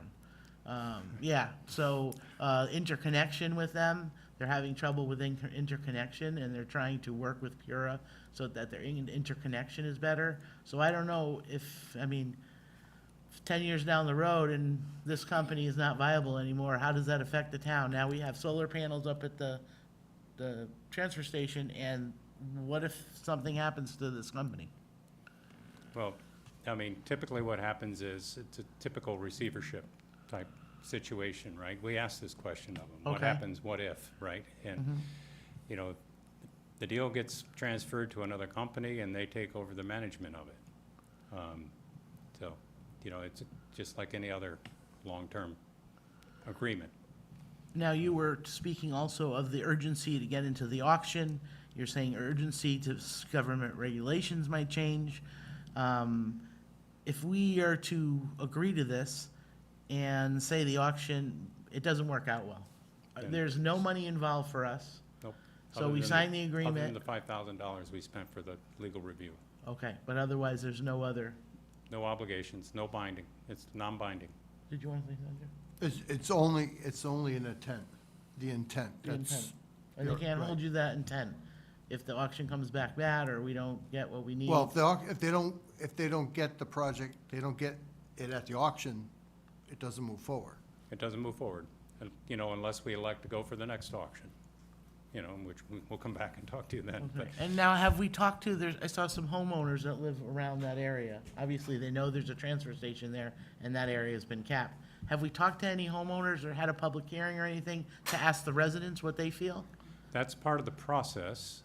Again, this is the first step in a long process, right? All we're trying to do right now is get in line to see if we can get the state monies, because without the state monies, the project isn't viable. But I think it's backwards. If you were to ask the public what they think and then go to auction, I don't understand why this is backwards. Go to auction and then ask the public what they think. Because now it looks like we've all voted on it, we agree to it, we don't care about the public. This is just, he's asking, if we would be authorizing me to have a letter of intent to move forward with the project. It doesn't mean that going to the auction. If they win the auction, you still have you can back out of it, but it starts the process, that correct? Right. What I'm saying is, the appearance to the public is that, okay, we gotta hurry up, we gotta go to auction, we're gonna vote on it, we're gonna go to auction, and then we're gonna ask the public to say, what do you think? Because now it's a moot point. No matter what they think, if we We're get not what we going to want at the auction. auction. We're not going to auction. The company is going to go to the auction.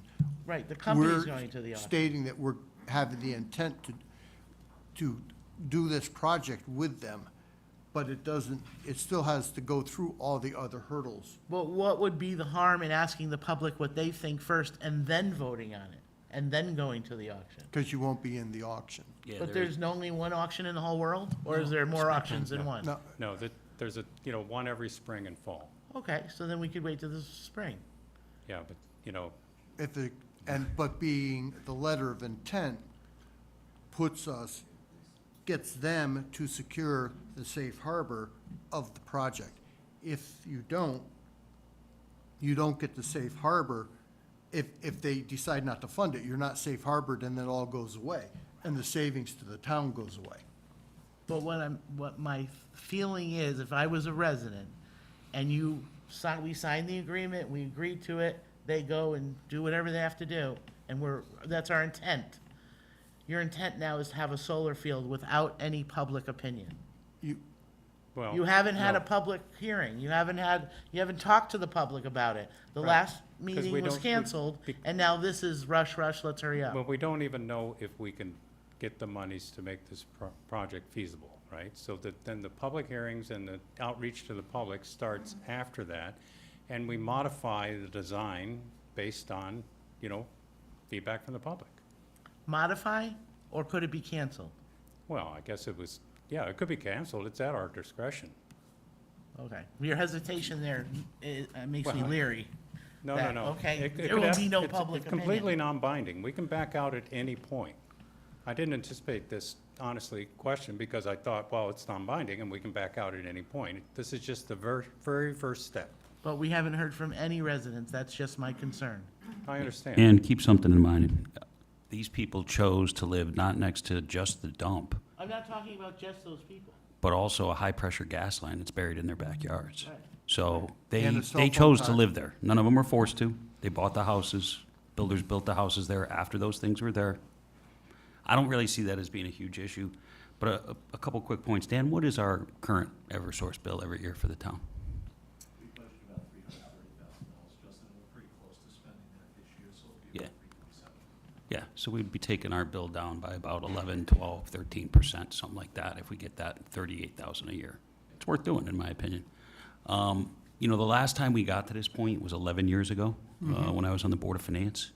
And I don't remember what the annual payoff there was, but, whatever it was, whether it was 20 grand or whatever else, we never got it. Energy costs are still going up. I think we all know that. We saw it this winter. Anything we can do to get our electric bill for the town down, I think is well worth pursuing, particularly this option where there's very little risk, and we do have the ability to back out if we don't win the auction or we don't like the terms. So I'm all for moving forward on it. That's all I gotta say. I'm looking, so what I think Chuck is looking for is, and I guess the motion could be made to authorize me to do the letter of intent that will start the process that Chuck, that we're looking for, and start the process of getting into the auction, getting it grandfathered, or safe harbor, whatever they call it, and then go through the motions of, that we're gonna go through. Ha- Right. Having lived with this process now for a while and being incredibly comfortable with the third-party option, I would make the motion to authorize the first selectman to. I'd like to say a draft couple of a things, letter. or ask a couple questions before we Well, make there's still a motion. discussion process, but so I have a I'm motion. I'm making the motion to allow the first selectman to enter a letter of intent. Can I have a second? I'll second. Now we'll open it up for discussion. Tim? So, I'm just trying to understand why it was the landfill that we considered. We have 200 acres, that's a Volpe Rosen property, and I was at a Strategic Planning Commission meeting 2 years ago, and a gentleman gave a very good presentation on energy banks and energy grids. Large population of our community is Heritage Village seniors, and they do heat their units with electric. Why wasn't the Rosen property considered? I didn't put it on my example list, but it was considered. And, you know, it's a challenging place to get into, and the slopes are steep there as well. So there's a very limited space where you could viably put a set of solar panels up there. And it just wasn't as tenable as we all thought it would be. It's just, the site isn't really well suited for it. So where would the battery banks go for this project? No We're not batteries. considering We're not batteries. doing any of that? I mean, we'd love to do batteries at some point, but we haven't included that in the scope of this. Okay. It would inflate the cost. Anybody else? Well, then, I think that Tim's question might lead to my question. So how it connects back to us, like, is there any, like, substation infrastructure that needs modification or anything like that? Like how the energy that's created, getting it Oh, back out? yeah, and- I'm only hearing bits of but I think you're asking me how the power gets back to us, Yes. essentially. Yes. So it's because just fed into the grid, Yep, and from there, it's a financial transaction. understood. That makes a lot of sense, because I was wondering about infrastructure and what kind of infrastructure modifications might be necessary, but that just makes sense that it's a financial, adjustment, and that makes sense. If this moved forward, does the siting council get involved, and will there be a siting council hearing? This isn't big enough for them to get involved. Understood. Okay, thank you. Interesting, so we do have, there is power lines big enough to carry this. There's always, Tim, to your point, there's always been the question about the farm up on where I live, there's all the Yeah. cornfields, and why don't we do something up there? There's no power connection up there. There's nothing there's no three-phase, there's no big power lines. The cost of getting the lines up to connect to are prohibited. Yeah, you need to be near a substation, and you need three-phase power. Fortunately, the transfer station has both. And as Jeff said, it's incredibly expensive to try. We literally went through, I glossed over this in the slide, but we literally went through every bit of property over 2 acres of open space and looked at them all. And also, Tim, and I'm not, Volpe Rosen looks very challenging for this, but also the Board of Finance wanted to see a project, not a huge project going. Taxpayer.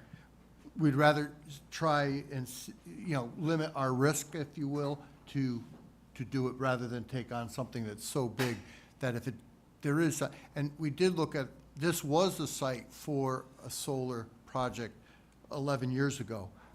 It was determined that the deal and the way it was working was not really working out for us. And I also think that solar has come a long ways in the last number of years. Yeah, it has. It's become much more mainstream now. reliable, panels are lasting longer. Yep. I have one more question. So if Viraji, is that how you say it? I think it's Viraji? Verigy is. Takes over that piece of land, that capped area at the transfer station. After 30 years, does the land get transferred back to the town? Are there documents that say they have to keep up with the environmental aspects of it? Can they change it in any way once the solar fields are dismissed? No. And, all of that will be, reviewed by our town attorney before we enter any long-term agreement. Depending on whether it's, and that depends on, do they lease it? There's Right. the lease option, or the energy. I think more than likely it's the energy, not the lease. And that, but there'll be written in there that, they can't, and they're not gonna be able to do much because they're gonna be, because it's a landfill, they're legally not gonna be able to disturb a lot. Right. And, we're just giving them site control to build an array. That's all we're doing. When we move forward, right? And we're not at that point. All we're doing now is saying, hey, we want to get in the auction and see if we can get some money. Tim, you look like you still have a, Yeah, I'm not, I don't really know enough about it, and it's too early for me to really make a decision. I'd like to really study it a little bit more and find out what the benefits are, other than monetarily. I think the town really needs to start looking into solar. I think it was a great presentation and everything. But as a whole, I think the town really needs to do more for our town citizens and think more about bigger projects with solar. And forgive me if I'm out of bounds here, but this isn't, I don't think the intention is serving the residents. It's providing power to the infrastructure of the town, which then in turn lowers their taxes. Yeah. Monetary, not electricity. Right, we're not actually creating electricity to go to homeowners. Right. It's electricity that is being generated that offsets costs to the town, which then in turn feasibly lowers expenses for all. Yeah, I understand that. We're getting the monetary value of it. Right. I think the taxpayers of Southbury will benefit from the project. We have a motion and a second to authorize the first selectman who, letter of intent to move this so we can get into the auction and whatnot. I'll call the vote. All in favor signify by saying aye. Aye. Anyone opposed? Nay. Nays are Ann and Tim, and it carries. Thank you. Thank you. Okay, next up is public comment. You want to take a minute? No, I'm just giving a point of it. Oh, yeah, I kind of like that pointer. It works. Ours only works a little bit. Our employees always have better stuff. I don't get it. Next up is public comment. If you could limit it to 2 minutes. If anybody would like to make a public comment, now would be the time to do it. Please give us your name and address.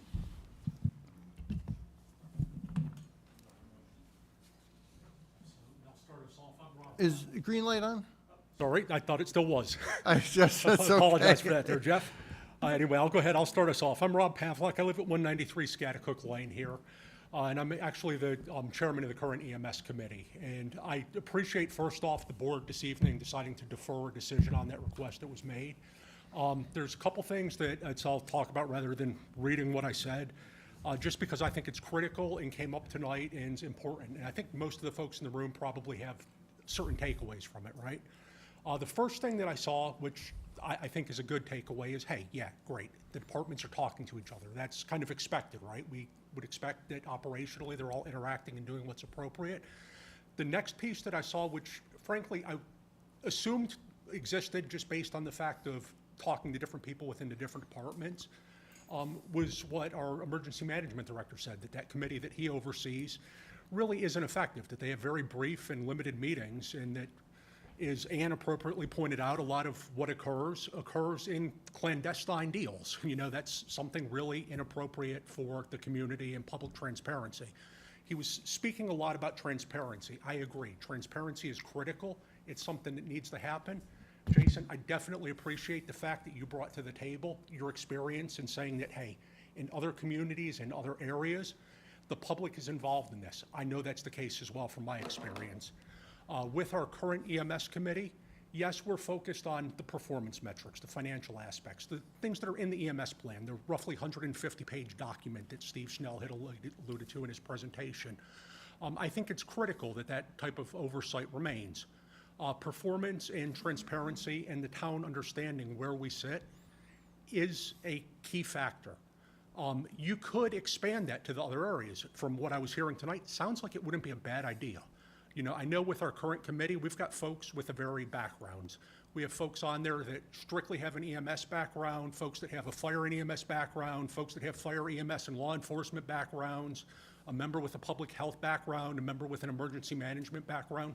So it would be easy to expand that oversight to other areas and really take part in terms of doing what's right for that overall transparency and making sure that, not from a privileged operational standpoint, but from a performance and financial standpoint, that the public is aware, the public is involved, and that there's some type of oversight there to add credibility to it. And whenever you make a decision, whether it's your next meeting or sometime further down the road, I would really encourage all of you to keep that public involvement in potentially the expansion and enhancement of that involvement is a critical piece of it. Because without that, really you're lacking the key part of what's important to the public, and that's their being able to have a say. So, thank you. Thank you.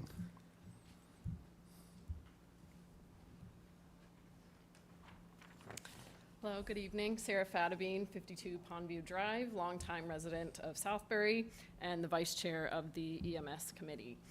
As a public health professional, I certainly support the creation of a public safety committee. It strengthens collaboration amongst our services, and that is key to doing good work in the town. However, I am deeply concerned that the role of the citizen representation is missing from that structure. Our current citizen-led EMS committee provides valuable community input to the emergency services, helping build trust and accountability. I certainly understand the concern about the data and the performance information. It might be sensitive for such a committee. I work in healthcare, and this is a topic that's not taken lightly anywhere, so I agree that's something to be considered. However, citizen involvement does not mean full public disclosure of meetings and information. Trusted community members can contribute while also upholding confidentiality. We can be trusted members of a committee such as that. There's countless precedents for this across towns, in Connecticut, across the country. This is certainly, we're not the first ones to grapple with an issue like this. So on the other hand, I think eliminating citizen representation, formal representation, reduces transparency and ultimately weakens public trust. I urge you to really consider, if you're forming a new public safety committee, even other committees, that they include meaningful and relevant community representation. So I really hope that you take the time between now and your votes to really listen to the community. Help us be a part of shaping the public safety that we're excited to have and excited to be a part of. So thanks. Thank you. Any other public comment?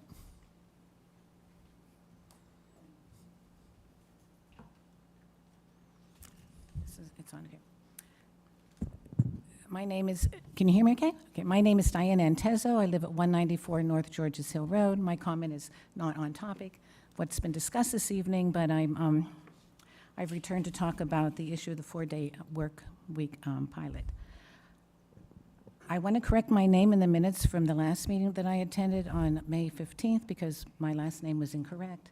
So my name is Antezzo, A-N-T-E-Z-Z-O, okay? So I would like to take this opportunity. I'm not going to repeat my reasons for being disappointed in the closing of the senior center on Fridays during the summer and possibly forever, but I would like to take this opportunity to submit in the form of a petition more than 70 signatures of my personal acquaintances, all of whom are Southbury senior residents and most of whom are active members at the senior center. They are not in favor of the 4-day work week plan the way it stands. They would like to maintain the previous hours and services of the senior center. In addition, I want to add information to a comment that I made at that May 15th meeting. At that time, I pointed out that of the 3 towns you referenced as successfully implementing this program, that both Plainville and Reading closed town offices while their senior centers remain open. I talked to the assistant director at the Reading Senior Center. They not only have the extended hours that you are proposing, but their senior center continues its services on Fridays. And the way they do that is by allowing employees to take off agreed-upon time during other days of the week. Perhaps that would work for all of our town employees. I respect this evening the discussion about asking for public opinion. I think it would have been respectful to ask for public opinion before this was put into place and the senior center is closed for 13 Fridays this summer with no discussion. Okay, that's. And Thank to whom should I give this petition? You can, Okay, back there. thank you. Is there any other public comment? Michael Carrington, 76 Reservoir Road. First off, housekeeping, I think you guys should meet twice a month in the summer months. You clearly have a lot of business. You are still the engine that drives the town. A lot of public comments, a lot of presentations. So I know it's summer, but I think you should do a regular schedule. On that topic of scheduling, I also want to talk about the senior center and senior services hours. I don't have any opposition to the 4-day work week. It's a pilot program. I think it's kind of good that we experiment. I do think that the town employees should ultimately have more input. This feels like it was kind of forced upon them, but it was really forced on our seniors. And we have a lot of people who chose to live here or chose to remain here because they relied on senior services 5 days a week. We took away 20% of that. That's not cool. Some of it is exercise, enrichment, education. A lot of this is transportation for doctor appointments, groceries. These are necessities. I understand this program goes through August 31st. You as a board have the power under, I believe, Section 302 of the Charter to amend that. You can restore the senior center tonight if you want to. I think you should do it immediately. There's no reason why Parks and Recreation, the library, obviously this was done, I think a little haphazardly. I don't know why seniors were ignored, considering they're such a huge part of this town, but I think we owe it to them to make it right. On the topic tonight, I do appreciate a lot of the commentary from you. I think you're all being very thoughtful. I see that sign over there. It says Southbury, a town that runs on volunteers. Whatever we do with the Public Safety Commission, and obviously we need one under statute, whether we keep the existing LEPC and expand the role of the EMS Civilian Committee, whether we merge them, there should be a role for quote-unquote civilians. I think we call them volunteers, right? And I think that that's extremely important for the town we live in. I think we have to have a relationship with our boards and commissions. In fact, I think they serve you as a board of selectmen. We heard earlier from Chuck Liddy on the Energy Task Force. They do a lot of research. Boards and commissions are there to make your jobs easier. 5 out of the 6 of you have full-time jobs, full-time responsibilities. You can't be on top of everything. So, because really you're the supervisors of the police, the fire, the EMS, everything. So having some kind of volunteers that you can kind of trust to do some of that legwork for you, that can do some of that, discussion, I think that's good. Of course, we want our public safety officials to work in an operational capacity. That's super important. They're already doing that on the LEPC, from what I understand. And I don't think the public needs to get in the way of that. That seems to be largely operational, above my pay grade, certainly. But I do think having civilian input, and I think that goes for all of our boards and commissions. So I think in addition to our emergency management situation, I think this board might benefit from rethinking about the role the Board of Selectmen has with a number of these advisory committees that are there for you and to make your lives easier. So thank you. Thank you. Any other public comment? Any other public comment? Any other public comment? Hearing none, we'll move on. You have your announcements and correspondence in front of you. Your reports are here. We're on to the consent agenda. Do I have a motion to approve the consent agenda? So moved. Can I have a second? Second. Any discussion on the consent agenda? Hearing none, all in favor signify by saying aye. Aye. Anyone opposed? And it carries. Minutes of May 15th, 2025, regular meeting. Do I have a motion to approve? Thank you. I would make a motion. I don't know what meetings the woman noted her name was wrong, but if it's any of these, I would make it a motion to amend. Okay. Do I have a second on that? Second. Any discussion? Hearing none, all in favor signify by saying aye. Aye. Anybody opposed? And it carries. Minutes, May 28th, 2025, special meeting. Do I have a motion to approve? Have a second? Second. Thank you. Any discussion? Hearing none, all in favor signify by saying aye. Aye. Anybody opposed? And it carries. Bids and procurements are on-call trade services. This is, I think most of you know what this is about. It's just an approval so that we have on-call trade services. It's been vetted through everything. Do I have a motion to approve? So moved. Do I have a second, please? Thank you. Any discussion on that? Hearing none. All in favor of the bids and procurement on-call trade services signify by saying aye. Aye. Anybody opposed? Okay, and it carries. There is no unfinished business. Under new business, ordinances, we have, Betsy, where are we at with that? We have to have scheduled. That's, right. We are up to the ordinances on new business. And this would have to go to I think we have to go to a public hearing. So I would. Make a motion to approve. Approve. There is a mistake when we go to discussion, there is a mistake in the red line. I have a motion. I'll second it. Made and seconded. We're up for discussion, and what's the problem? Well, it's not a problem, it's just if you go down a little bit. Keep going, Southbury, C and D there, the chief of the Southbury School Fire Department. Southbury Community School Fire Department. Needs to be redlined. It's a little minor thing, but. Oh, yeah, okay. Yeah, we could change that. Catch. Eagle eye. Wow, someone was awake. Yeah. All those people that saw, and then it's like terrible. It's terrible. You think you'd see it. Okay. Resolved that the Southbury Board of Selectmen sets the date of Thursday, July 17th, 2025 at 7 p.m. in room 205A of the Southbury Town Hall to hold a public hearing to hear the comments on the following proposed revision to the expense reimbursement for certain emergency services volunteer ordinances and proposed open burning ordinance. Do I have that motion? Can I have a second? Made and seconded. Any further discussion? Hearing none. All in favor signify by saying aye, please. Aye. Aye, please. Say aye, please. Any nays? No nay, please? Okay. Then it carries. Excuse me, first of all, Thank you. I would like to add something to the agenda. Would you like to make a motion? I'd like to make a motion to add the senior center discussion pilot program 4-day work. Do you want to do that tonight? Yes, I would. I've got a lot of letters, people calling me, so I'd like to discuss it, if there's any discussion to be had. I'll second. Made and seconded. Okay, any discussion on the motion? Yeah, and many people. Wait a minute. Sorry. Oh, yeah, I'm sorry. Sorry. It's a technicality. Any discussions about adding it to the agenda? Hearing none.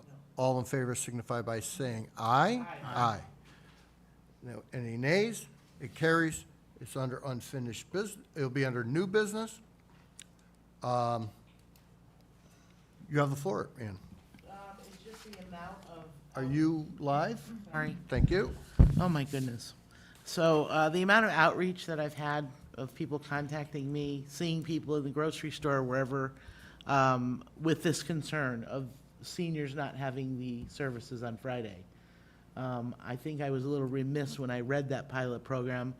I had to reread it and say, oh, my God, I didn't see that it was the senior center as well. I really think we should reinstate the senior center to be 5 days a week. We have so many seniors in the whole town that would benefit if we did this. I'm not sure if anyone My thinks this suggestion, way. so my suggestion would be that, why don't we have the Senior Services Director come to the next board meeting and talk with us? It is summer, but let's have her come, and I'll ask her to be here to discuss. But that won't be till July, so we'll miss out any services there for 4 or 5 weeks. They've also readjusted all the transportation already. Okay, that was a big question. Yeah, the transportation has been adjusted in place, and they have rescheduled their classes so far. So it would be a little disruptive just to change it back. But if she comes in July, it'll still be disruptive because she'll have already scheduled till August. So this might even be a moot And then it point. would be back into the, Right. you know, yeah. Humans are a little more important than scheduling, I would think. I don't know what anyone else thinks, I but totally agree with you. I would be in favor of reinstituting it and getting the schedules back up and redo the schedules. it's a schedule. I don't know. I would like to hear from the senior services director. I'm under the understanding it hasn't really impacted. I've gotten letters from some people, and some of the people are not members of the senior center. And they're not using transportation, so I think there's some things that need to be clarified on that end from our senior services director. I've seen plenty of people that are not happy that that's closed on Friday. Jason? I think I'm sympathetic to the thought process, and I might be with you soon. There is always the possibility of a special meeting. We could call one, say, in 2 weeks, so we don't lose an entire month. I'm also sensitive to the promise we made to our town employees who believe they have Fridays at their own discretion for the next couple of weeks, maybe planned a vacation, maybe did their own things. So rather than make what might be a very well-intentioned decision at this second, without knowing what potential wrenches we may throw in other people's lives, I think there's a way to split the baby a little bit, potentially speed up the conversation, get the senior services director in here in front of us to give us an on-the-ground report, and maybe in that, say, 2 weeks, plan alternatives rather than us just say, we're back. She may have a very workable, hey, this is how I think we can go forward. I think that's a way to make the decision thoughtfully and not potentially hinder some of our town employees over the next week, week and a half. How many employees are affected by this? I don't know if any are. I'm No, just I'm saying they asking could. Jeff. Oh, Employees in the town? No, not in town hall, just in the senior center. How many are affected by this? Five. 5. Yeah. But also, just for clarification, and the drivers, we have drivers that are not 5, but there's a few of them, yeah. I think, and just for clarification, the reason there was not 2 meetings set in June was a holiday, I think. Right, you can't have it. Right. Can we, So that's the reason why when people, June is a kind of a, can we have a discussion about a special meeting? It'll be a short meeting, but I think it's important that we talk to our seniors and talk about this. Well, I think it's important that we talk about it. It was instituted without even any discussion with the Board of Selectmen. This was just instituted. well, I went don't think into the effect. Board of Selectmen does not set the hours. But the So, pilot program, from what I'm saying, Yep. was instituted by one person without any consideration from the Board of Selectmen. and it is a pilot program. So let me, to Jason's point, let me find out from, let me check the schedule. Let me find out from the director when they could come, and we can schedule a special.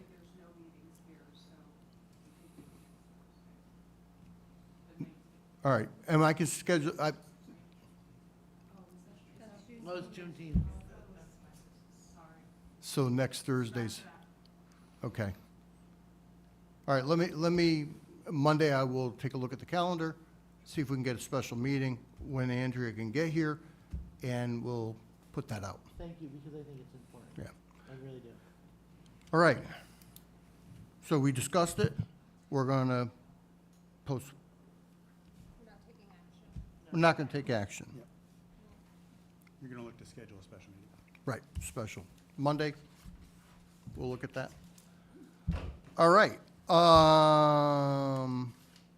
For Selectmen's report.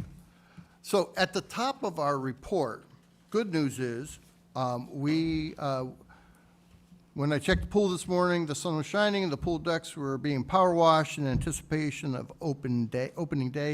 Public Works Department, with the assistance from the Parks and Recreation, Building, and Land Use Departments, have been doing a fantastic job to make sure the pool is open for our 2025 summer season. It's been very rewarding to see the results of everyone's hard work and coordination, and I look forward to see everybody at the grand opening celebration Friday, June 20th. I want to point out something in this picture that I think the public should understand and the Board of Selectmen should understand. That gentleman in the yellow shirt is Blake Leonard. Blake has practically lived in that pool, at that pool. I can't tell you how much he's worked to get this project. I know we have architects, I know we have all these things going on, but Blake's knowledge, attention to detail, and his working with Public Works to keep this moving along and make it fill it. I literally think he's been, I'm not sure, I don't think he'll tell me, but I think he's been sleeping there at night. I'm not sure. Today All he, pruned up, I saw him. I'm telling you, he's been, I can't say enough about what, and his knowledge of what's going on here and making sure it did. So a big shout out to Blake Leonard, our Public Works, because there's a lot of things that aren't part of that project that have to be taken care of. Good ideas that are not part of the project that he's doing, and we're very fortunate. I also want to recognize Dan Colton. Dan has been on that project. I think they're getting tired of, they're there more than me. I mean, Dan's been there. Dan is on technically on vacation. He's here tonight, but he was also there this morning. I don't know. It's like every time I go there, there's two people, Dan and Blake. Nice to see the accessible ramp with that's it, that's what this was. Yeah, but there's also a chairlift. What time is the grand opening? And Holly, we also made one of the bathrooms complete ADA, so we got an adult changing table and. And I mean ADA, it's an adult changing table. Oh, wow, that's Not just for children, it's an adult changing table. And just to the left of the pool, you'll see the chairlift. I think I took these pictures. Dan has, that was in the morning. There was a lot of naysayers on social media that this one, Jeff wasn't going to get this done. I didn't get this done. Blake and Dan pushed every day, working with the contractor, the vendors, making sure there was, you need it, we did it. And we're going to be, and even this doesn't give it justice to where it is right now. So I think Monday's the grand opening? Or Monday, we're open Monday. There's a lifeguard training this weekend there. Yeah. And on Friday, I believe is the grand opening, the 20th. Yeah. So, It's 12 to 3. yeah. And please, I'll tell you, Public Works has done a lot to keep things, Blake, I'm like, and he could say, well, that's not my job.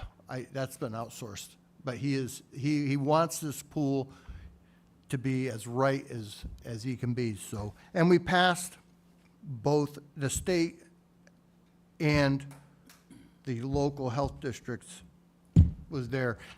Full disclosure, they were gonna be at 11, they came at 2, and by 2, it was good to go.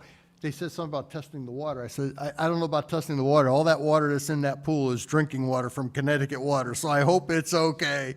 But, and the heaters are in place, and I think they're gonna get some more stuff. The chairs in yet? The chairs the tables are built, the chairs are coming in, I believe. If they're not here, they're coming in by tomorrow. Perfect. So it'll look, so good for the town. Congratulations, Megan Lennon, Parks and Recreation Director, and Julia Albino, Aquatics Supervisor, who passed a series of classes in pool chemistry and maintenance to receive their certified pool operator designation. It's a pretty complex system in there. I'm pretty like, wow, I don't know, but everybody supposedly knows what they're doing. And again, Megan's been over there. We're very excited about this. I'm pleased to share that our tax collector, Azra Schultz, has reported our tax collection rate is currently at 99.5%. Surely this is something our town can be proud of. People are actually paying their taxes, which is nice.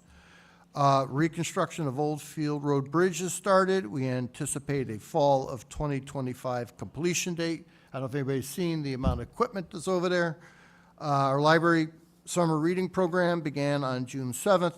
This year's program theme is Level Up at Your Library, and is sponsored by the Friends of the Library Public Library. The program continues through August 15th and features events, prize raffles, and more for children, teens, and adults. And library may be in a temporary location, but that has not stopped them from offering fantastic summer program scheduled again this year. Park and Rec Summer Concert Series starts Monday, July 7th at 6 p.m. Let's remember the concerts will be taking place at Settlers Park Gazebo. That's a new location this year, so let's make sure we don't show up down here and miss it. On Saturday, June 14th, all 3 town-owned historic buildings owned will be open to visitors. Take a step back in history by walking inside the Old Town Hall, the South Britton Library, and the Bullet Hill School. This event is part of the Connecticut Visit Open House Day, which features over 200 tourism attractions across the state, welcoming visitors with free or discounted admissions or special offers. If you go to the Southbury Library, you may want to take a look at those books, pull the names up, and see whose names are on the back of those books. If you look at the ones about cowboys, you may see mine. My grandmother lived just around the corner, so it was kind of like, let's go down to the library. Why don't you go to the library? Animal Control Officer Kristen Sedor has been remarkably busy with wildlife rescues. She rescued 7 blue jay babies on May 29th, which he transferred to Wildlife in Crisis in Weston for continuing care. This month, Ms. Sedor came in to the aid of 2 baby deer and an injured red-tailed hawk. I can't say enough about our Animal Control Office, and I want to give kudos to Bob Harrison. When I came into the office, there was a lot of disarray. Bob was instrumental in getting this structured, and the state looks to us for what we do, and Bob is still involved, and Bob Harrison used his knowledge as a police officer and a chief or whatever it was. He was high ranking, and he brought that structure to this department, and we can be very proud of our animal control. And that is June dog licensing. If your dog was registered last year and its rabies certificate is still current, you can save time by renewing the license through the online portal between June 1st and August 31st. Other options are to complete your application through the mail or in person at the town hall clerk's office during office hours. I encourage people to register their dogs. One is, I always see, we don't know whose dog it is, who owns this dog. We really want to get your dog back to you, so please register your dog so if it gets loose, we can get it right back to you. We don't have to keep it in our pound and charge people. I'd just like to get the dog back to you. It's not that expensive. I'm sure if there's a financial need, we can find something or help. I don't know. But please register your dog. I would like to thank Stevie Bennett for her service to the town as the rising senior high school representative for the Southbury Community Relations Task Force. Ms. Bennett's role was the principal liaison between Pomperaug High School and the community. And having worked with Ms. Bennett on this committee. I know she has a bright future ahead of her. American Red Cross blood drives, in response to critical need for blood donors. Southbury Public Library, Heritage Village Golf Course and Spa and Center are hosting American Red Cross blood drives this summer. To register for any of these dates, please go to redcrossblood.org, and there's Tuesday, June 17th, Saturday, see what fits in, and other dates, and see if anybody would like to do that. Thank you. That was I'm very excited about this pool. I'm telling you, it's pretty nice. Took a lot of water. So with that, we will, reports from liaison, if we can go through that. Ann? Yes. LEPAC didn't meet, EMS committee hasn't met yet, that's next week. But we did have library meeting last night. You got the green light, Oh, please. jeez. Never ending. Friends of the Library is having a pop-up sale Friday and Saturday of this week at the Parks and Rec Department. They were kind enough to give them some space. It's from 9 to 4 each day. They'll have puzzles, games, CDs, books, summer reading for the beach. It's cash, check, and PayPal. So we hope everyone goes there and tries to check out some new items for themselves. One question they had, Jeff, is the Connecticut Public Funding Grant. Have you heard about anything about that for the library? Nothing? I could talk to Heather about that. I don't Please. know. Okay. They asked. Over at the library itself, the physical, the giant library, instead of the satellite library, they're working on the AC right now, and technology. They're working on their tech, to redo their tech room downstairs. Then they redid their irrigation system, and the lighting had to be redone. So that's all taken care of so far at the library. The AC, I think, is the big thing. They have some a lot of dehumidifiers up, trying to keep the air temperature constant. There's a bill that passed, that was a good thing it passed. It's Bill SB 1271. They're waiting for Governor Lamont to sign it. It basically helps so that no books are removed just for being offensive. People cannot put in formal challenges that aren't local residents, so the local voices matter. Only town residents, parents, students, and school staff can file formal challenges about what is in the library. It protects the library staff from they choose what they seem fit for the community. They can't be sued or harassed. Materials stay available during reviewing, so books remain on the shelf during that challenge process. Also, it has to do with collection development, maintenance policies, display policies, and material reconsideration policies. So they were very pleased that this bill was passed, and we're just waiting to get it signed. They have another exciting program at the library that they'll be doing starting July 1st. It's about Blackstone Unlimited Publishing is offered through Connecticut Library Association, audiobooks at no charge. So they have 7,000 titles that people will be able to use.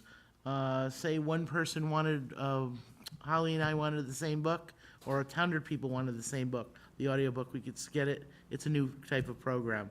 So they're very excited that they have this enacted. Blackstone Unlimited, it has 7,000 audiobooks, so they're a publisher of 7,000 audiobooks. And it'll give more variety for the people that go to the library. So it's exciting if you do audiobooks. They voted last night on Pillar Booth, which will be in the genealogy corner. It's a privacy booth for people if they have to take a phone call or if they wanted to do a Zoom call. So that's approved, so that hopefully will be in by the time the library has their grand opening. They're working on policy and procedure, how they will work that for scheduling. And then Jeff talked about the summer reading program, which I found out last night that 1,000 children from around the area participated last year in the library reading program, summer reading program, which I think is phenomenal.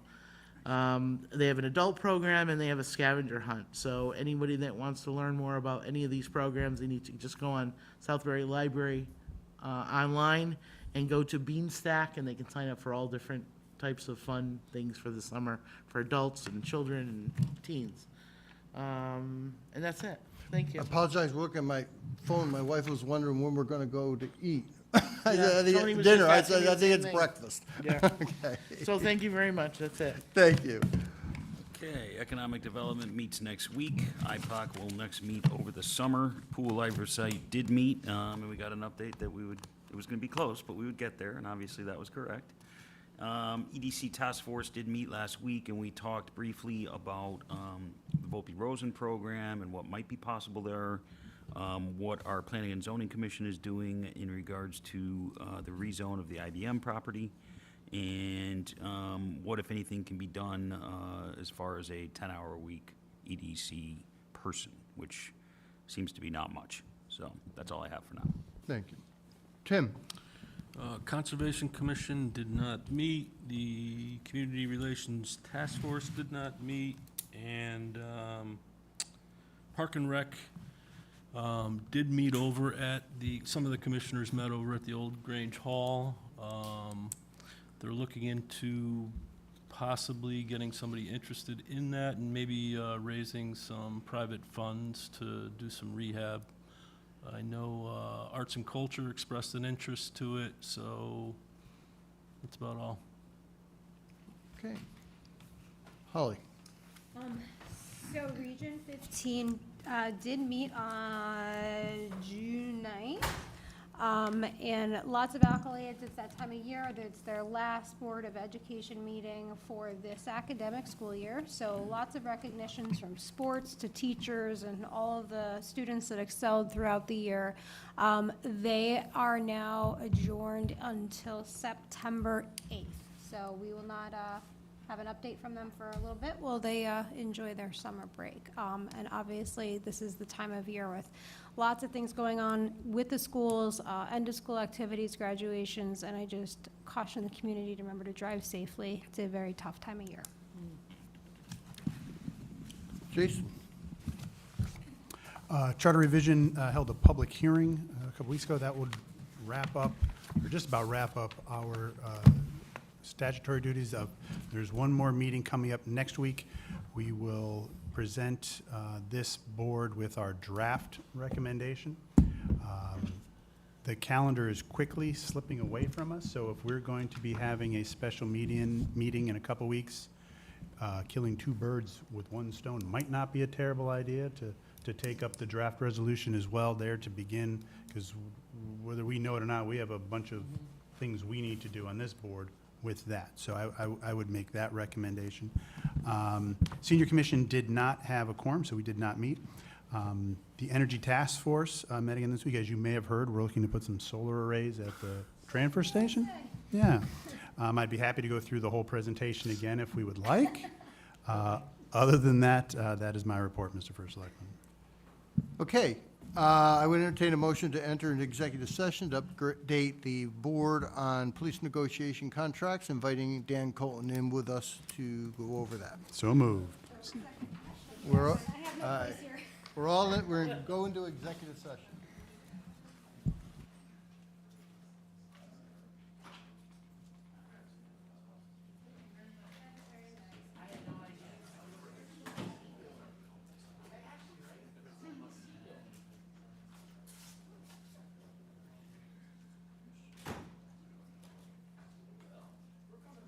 Michael, you better be in the pool. I still get my kids around excited for the camp. Well, you put in clean drinking water, not And potted here, water. guys, I can't tell you from the bottom of my heart how warm that makes me feel and how happy I am. So that's great.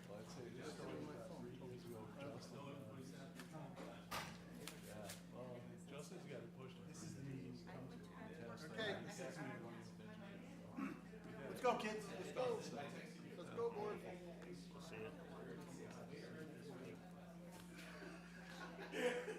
Jimmy, you coming?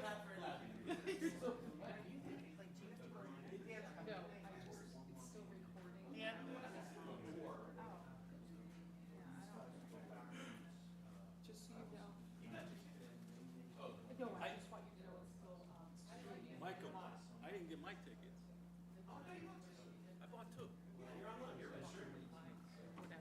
Whatever.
Where's,